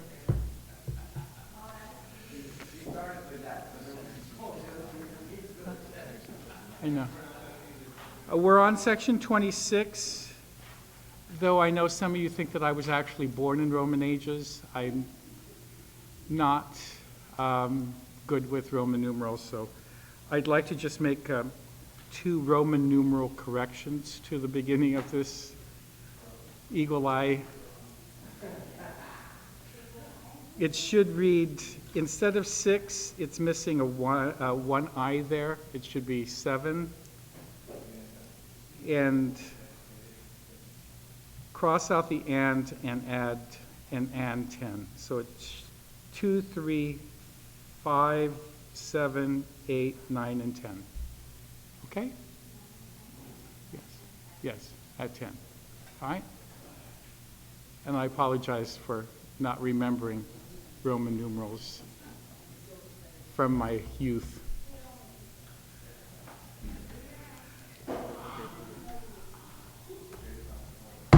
On 26, anybody? 27.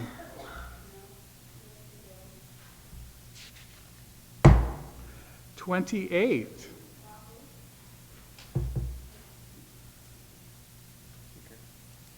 Madam Speaker. Thank you very much, Mr. Chairman. And this particular section, of course, is from Bill 304, which, of course, was heard by your committee. And I'd just like to give our colleagues, of course, some information. I don't want anyone to misinterpret the intention, but this bill that was introduced, of course, and it's relative to two public law, one particular public law, first of all, 31229, which is relative to school facilities located in Tijan. The intent here is that to clarify that the funding sources identified in two public laws, 32120 and 121, should be used strictly for the modernization of Simon Sanchez High School and the rest of the island schools, and for a comprehensive master plan which will guide then this modernization. This new funding source, of course, for schools will not pull from any other revenue streams as allowed or as permitted by Public Law 31-229. The governor, when he had signed both of these laws, made a commitment to utilizing the funding source identified in these laws. And in my communication with the governor, of course, is that this particular amendment would have to be made. And in particular, and the reason why I asked that it be placed in the budget law rather than wait for another session to put it on, is because I was informed by the director of DPW that he had already sent out an RFP. It has closed. They're doing an evaluation now of those proposals, and then they would choose, of course, the number one contractor and then begin the negotiation. So it was timely, of course, now in particular with the Budget Act to be able to place this as one of the provisions, administrative provisions. Thank you very much, Mr. Chairman. Thank you very much, Madam Speaker. On Section 28.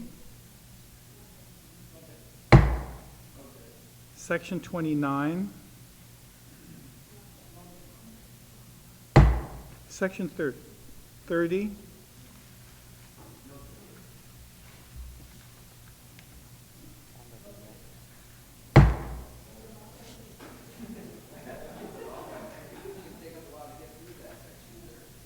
Oh, okay. Anybody wish to discuss it?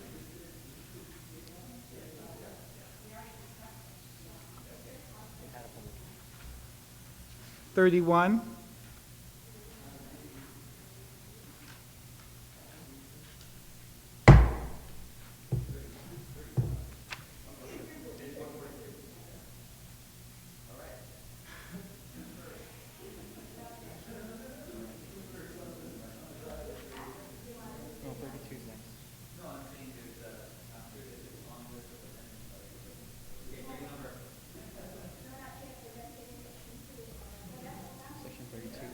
All right, 31. Section 32.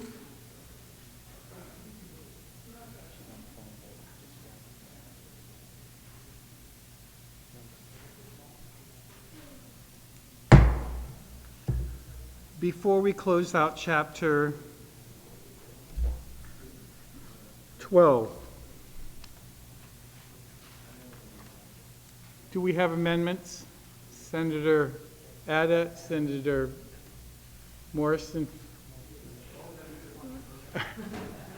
Senator Limtiaco.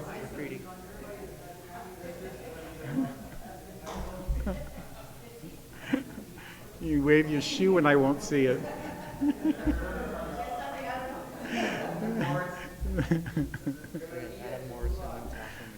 McCready and then Nicholas. Can we get copies of all the amendments now so that we can read They've them? been distributing. Well, then in addition, can we do this at 2 o'clock? Break for now and come back at 2. Because some of these are fairly lengthy. Why don't we try to get through as many of these as possible? All right. Senator Morrison, let's. Thank you, Mr. I'm Chair. sorry, Senator Ada.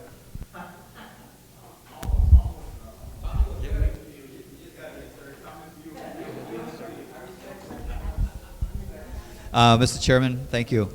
Everybody should have a copy of an amendment that I passed around. It's to add a new section 33. And this is an amendment that will authorize, this is with respect to the Civil Service Commission hiring an administrative law judge. And so basically, it will allow the commission to employ a full-time or part-time administrative law judge, and that this administrative law judge would actually relieve a lot of the workload from the commissioners, so that as cases are filed, the ALJ will basically sort through the cases and then make his recommendations to the commission.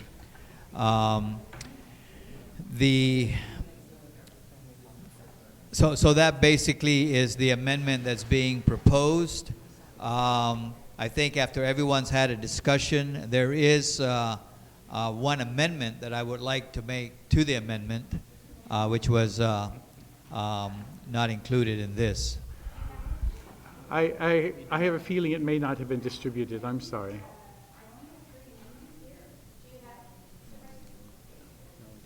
It was I mine. apologize. I thought it was my mistake.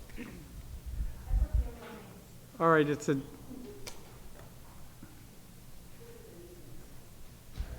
This is a provision that had a public hearing last week, and Civil Service Commission came out and testified, in addition to several of the local attorneys, Mr. Vandervelt, Mr. Summerfleck, and they were certainly all in support of this particular provision.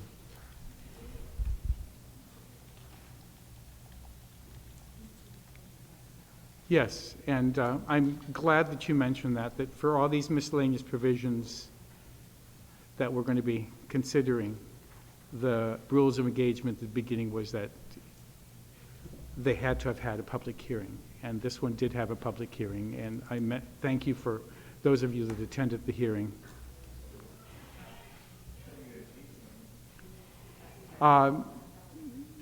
Speaker? Thank you very much, Mr. Chairman. Mr. Chairman, I understand, fully the importance of having an ALJ. My concern only is, well, first of all, is that this will be to allow them to now be able to have a full-time or part-time, just the authorization to do this. However, my question now would be later on is, as soon as they're able to do this, though, how are we going to be able to fund this position? Because I think it's critical that it be funded as well. And is there anything maybe in the existing appropriations for the commission to be able to do this?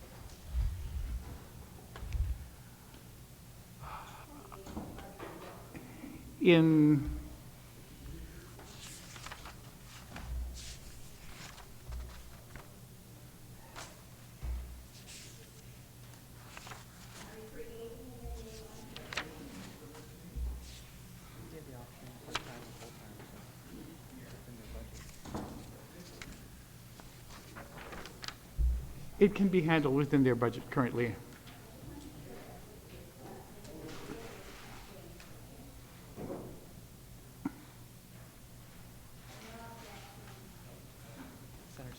Senator Nicholas. On the amendment, Mr. Chairman. Please. I would like to proffer an amendment to the amendment, and this is with respect to some of the dialogue that we had during the public hearing on the bill.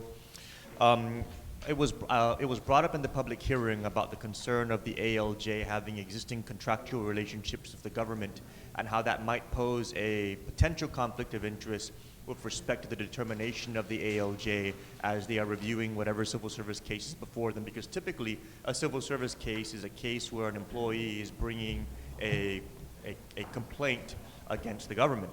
And so if the ALJ is reviewing that complaint and the ALJ has government contracts, there is a possibility that the ALJ may or may not be influenced by their contractual relationships.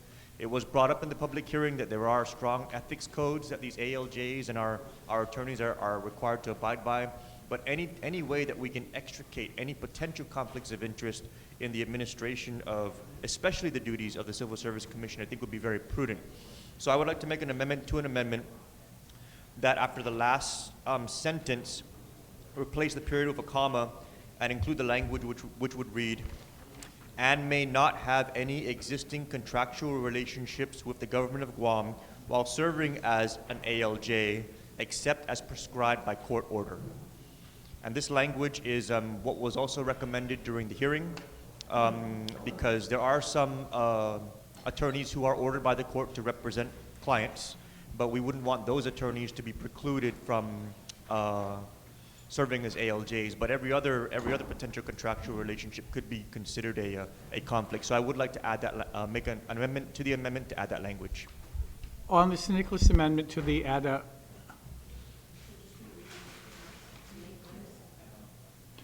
there'll be an addition at the very end of the sentence, of the phrase that he just provided.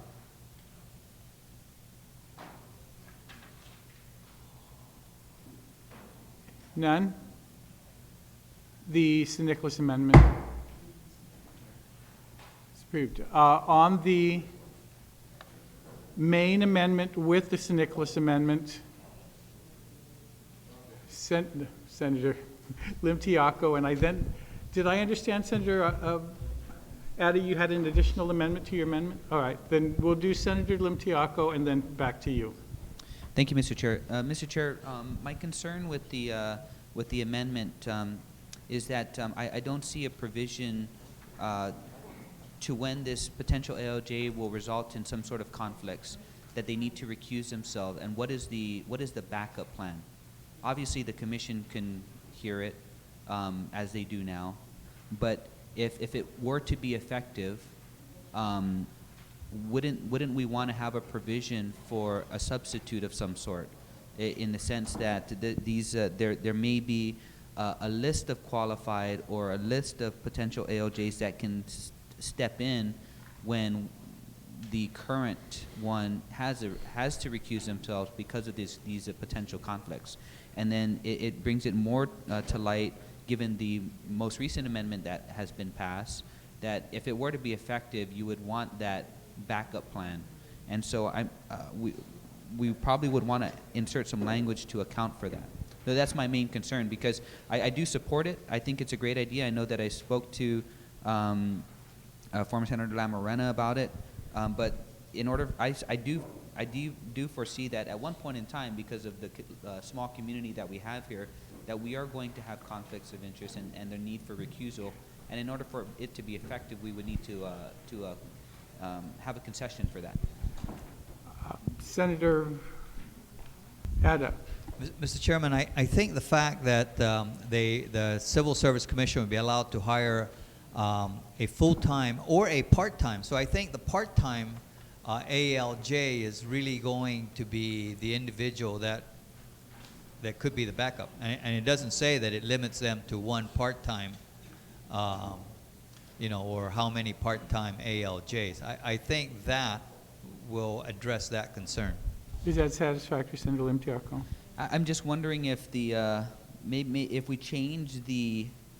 change, obviously, because this is going to be limited by what they're budgeted for, right? So maybe if we change the language so that it's plural in nature, and can employ full or part-time administrative law judges, then I think what Senator had previously said applies, because they could have multiple part-time, and part-time could be on an as-needed basis. And so they could have a queue of these ALJs in the event that they would need to satisfy a potential recusal. So I'll proffer the amendment to just change the administrative law judge to judges, and any technical amendments to follow, so that they could potentially employ multiple on a part-time basis. If I may, Mr. Chairman, if you take a look at paragraph C there on the second line, towards the end, it says, or the commission may retain a private attorney or attorneys to serve as an ALJ on a case-by-case basis. So I knew I had seen that provision in there somewhere. It's just now that I found it. And I think that addresses the concern. Okay, so then that brings to light, and let me just read it real quick, that you have the words employ, and so that's what I'm trying to understand. If they are going to be employees and go through the process of employment and the actual GG1 or whatever the employment process is, are we, the use of private attorneys, is that no longer an employee relationship? That's an independent contractor relationship? This actually is an amendment to existing statute. They already have the authority to employ an ALJ or to have private attorneys assist. All this amendment does is clarifies what the authority of the ALJ is going to be, and what the ALJ's relationship, and who has final authority over the final, who has the final decision on everything that comes down. That all decisions of the ALJ will be reviewed and approved by the commission. Okay. That the power remains with the commission, and this only just provides for the additional clarification. Okay, thank you for the clarification, Mr. Chair. Thank you.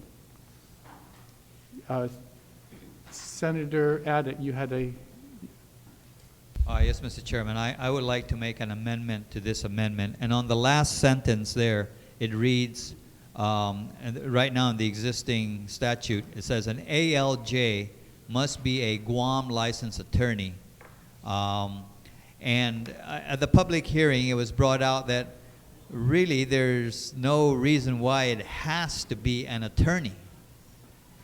There are basically lay people who are very well versed in the issues of personnel, who could, basically perform these functions of an ALJ. So my motion would be to strike out that phrase, an ALJ must be a Guam licensed attorney, or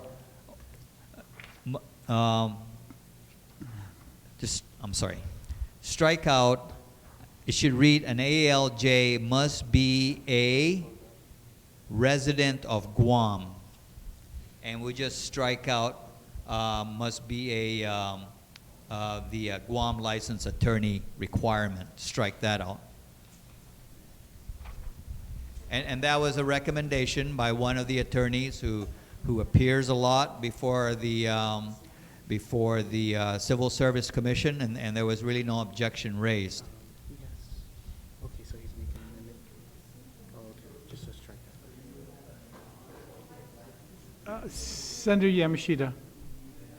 Maybe I wasn't paying close enough attention, but why would we not want this person to be a Guam licensed attorney? There were a couple of things at the public hearing. There was one suggestion that a prior director of the Civil Service Commission is a licensed attorney, but not a Guam licensed attorney. So there was a suggestion that maybe it didn't need to be specific just to Guam license, but a licensed attorney. But then one of the other attorneys that was there testifying also testified to the fact that an ALJ can be a person who is not an attorney, that as far as Civil Service Commission cases are concerned, that there are numerous individuals in the on island who have represented people very well before the Civil Service Commission who are not licensed attorneys. And so there was both of those suggestions. So there were two suggestions at the hearing. One, that it not be limited to Guam licensed attorneys, but there was also another suggestion that it didn't even need to be an attorney. And so I think what Senator Ada is proposing is that the ALJ just be a resident of Guam and let the Civil Service Commission decide who it believes would be the best to serve as their ALJ, whether it's a private attorney or not. It would seem to me that it's already covered in line 3, but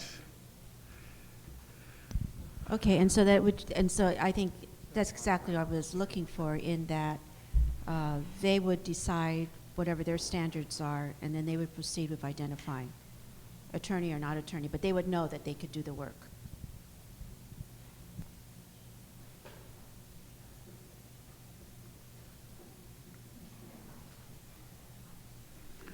Madam Speaker. Thank you very much. I know that on line 3 of C, it says that they may retain a private attorney or attorneys, so that would not be, I mean, there's really for me, no need to remove that, because they must be licensed if you're going to hire on line 3 then an attorney. But maybe then to say that where applicable, of course, that if it's an attorney, then they must be licensed here.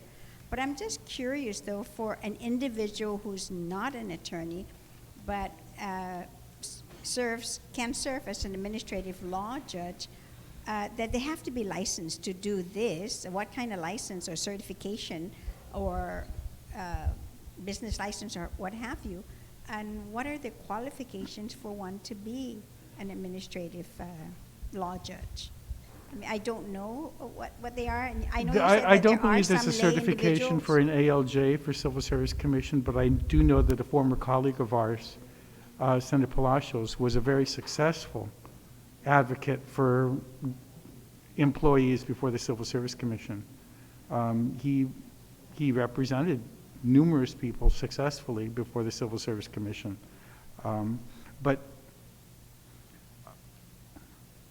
But that person does not serve as an administrative law judge, though. Yeah, I understand, but Because the they're suggestion representing an at the hearing was that the possibility of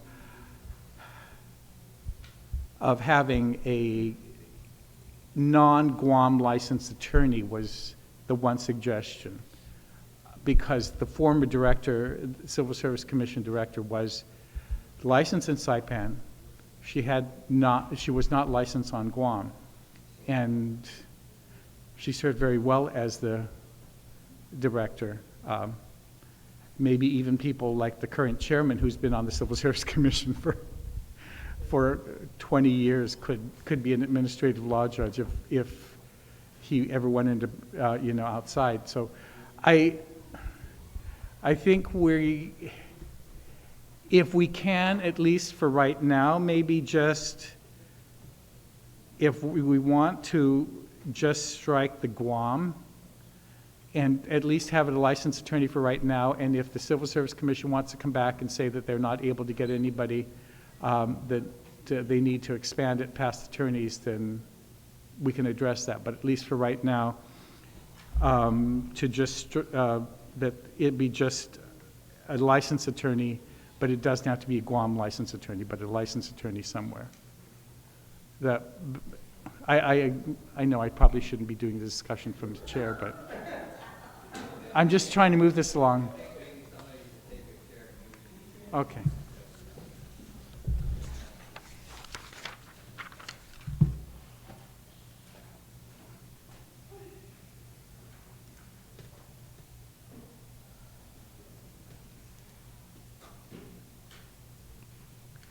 Mr. Vice Speaker, you're recognized.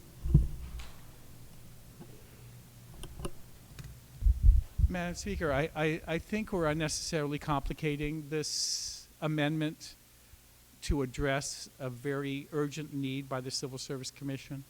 And I think if for right now we just leave the amendment as proffered, and maybe with the exception of striking Guam, so that maybe the prior director could come back as an ALJ.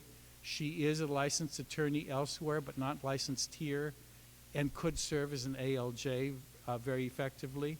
A number of the Attorney General staff in their first 2 years are able to do administrative law judge activities in their first 2 years out in government service. And so if we just strike that just to assist them in their process, that would be my amendment to Senator Tom's amendment, which I think goes a little bit further than what the Civil Service Commission was wanting to do at this point, because otherwise we have to address line 3, which has retained attorney or attorneys who are ALJs. And now we're striking at the bottom that they have to be licensed attorneys, and so I would like to just suggest that maybe that be the way that this be handled. Thank you, Mr. Vice Speaker. Senator Ada, you have no objection to? Okay, so then, there's no objections. Anyone else have any objections? None others?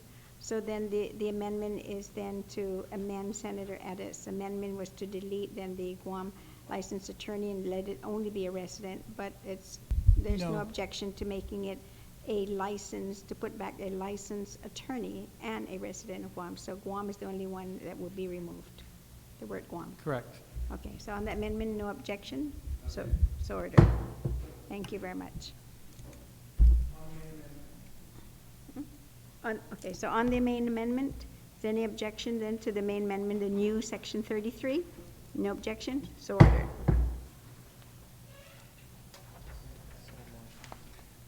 Senator Morrison, you had an amendment? Thank you, Mr. Chair. I think all my colleagues have a copy at this time. I'd like to add a new section, Mr. Chair.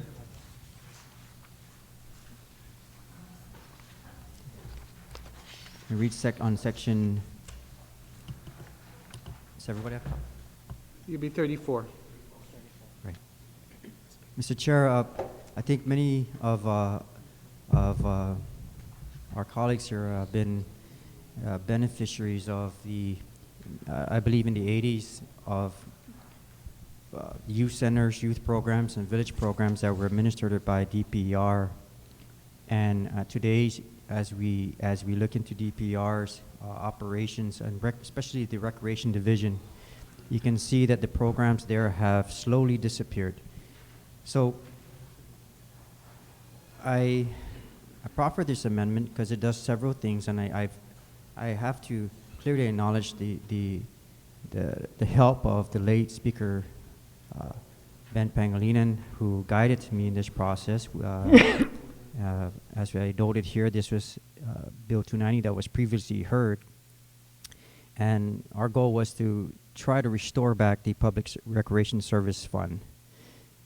It focuses on several things. It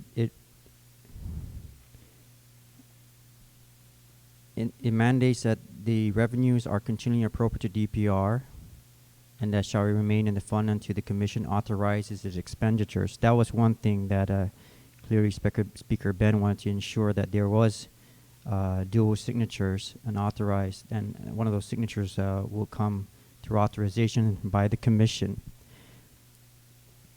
It also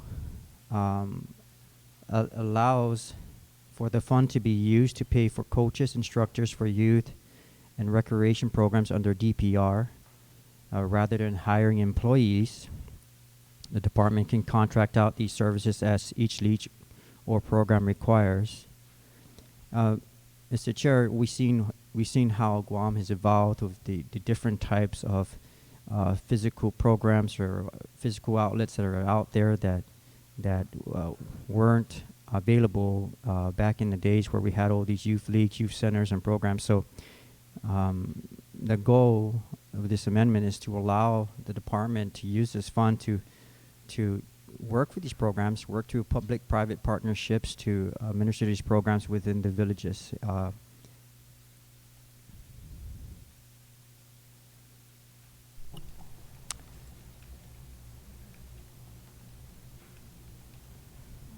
Another feature, Mr. Chair, is that the department is unauthorized legally to accept donations to the department.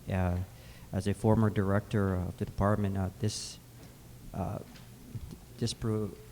of made it a little hard for the department that struggles with its funding appropriation to partner of organizations out there, accept donations. So it allows the department to take donations in for programs and that are consistent with its statute. So, Mr. Chair, I ask my colleagues for their support of this amendment. I have an amendment to the amendment as well, but we can do that after if anybody will.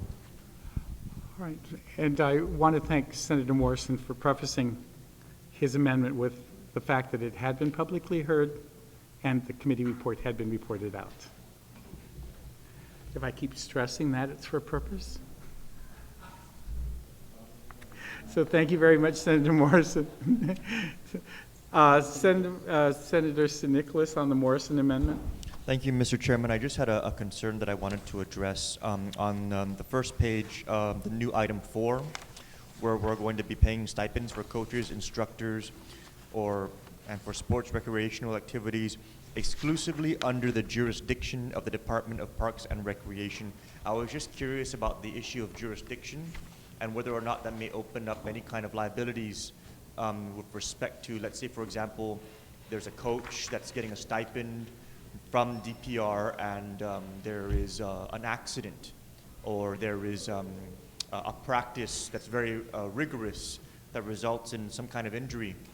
Because this would create some kind of jurisdictional authority over coaches and instructors who receive those stipends, would that also open up a window of liability for the Department of Parks and Rec to be liable for any kind of government claims? Senator Morrison, do you yield? Yes, Mr. Chair, I yield. Appreciate the question. As we speak right now, the Recreation Division is still administering similar types of programs, but this is the challenge with the process right now is even to administer a program, to enter any partnerships out there with any organization, will have to go through a process of procurement, and the delays there. I mean, even to get a partnership with a youth coach in the village would take a long time, even to procure the balls, procure equipment, supplies. Sometimes would take up to 8 months. So the turnaround for that activity, I mean, it is kinds of kind of diminishes the opportunity to even incentivize the department to create more programs. I understand the liability, but my understanding is as we put this under the jurisdiction of the Department of Parks and Recreation, we are still keeping that protection for any partnership under the government of Guam. It just doesn't So attach. I hope I can clarify that if they're entering into any partnerships out there, I'm sure through their agreements, they would put protection measures in there that would protect the government from any possible liability. They've done this throughout the government, even with their summer camp programs and different youth programs, and they have a template that kind of guides them in that. And also the commission guides them with that as well, making sure there's protections as far as liability.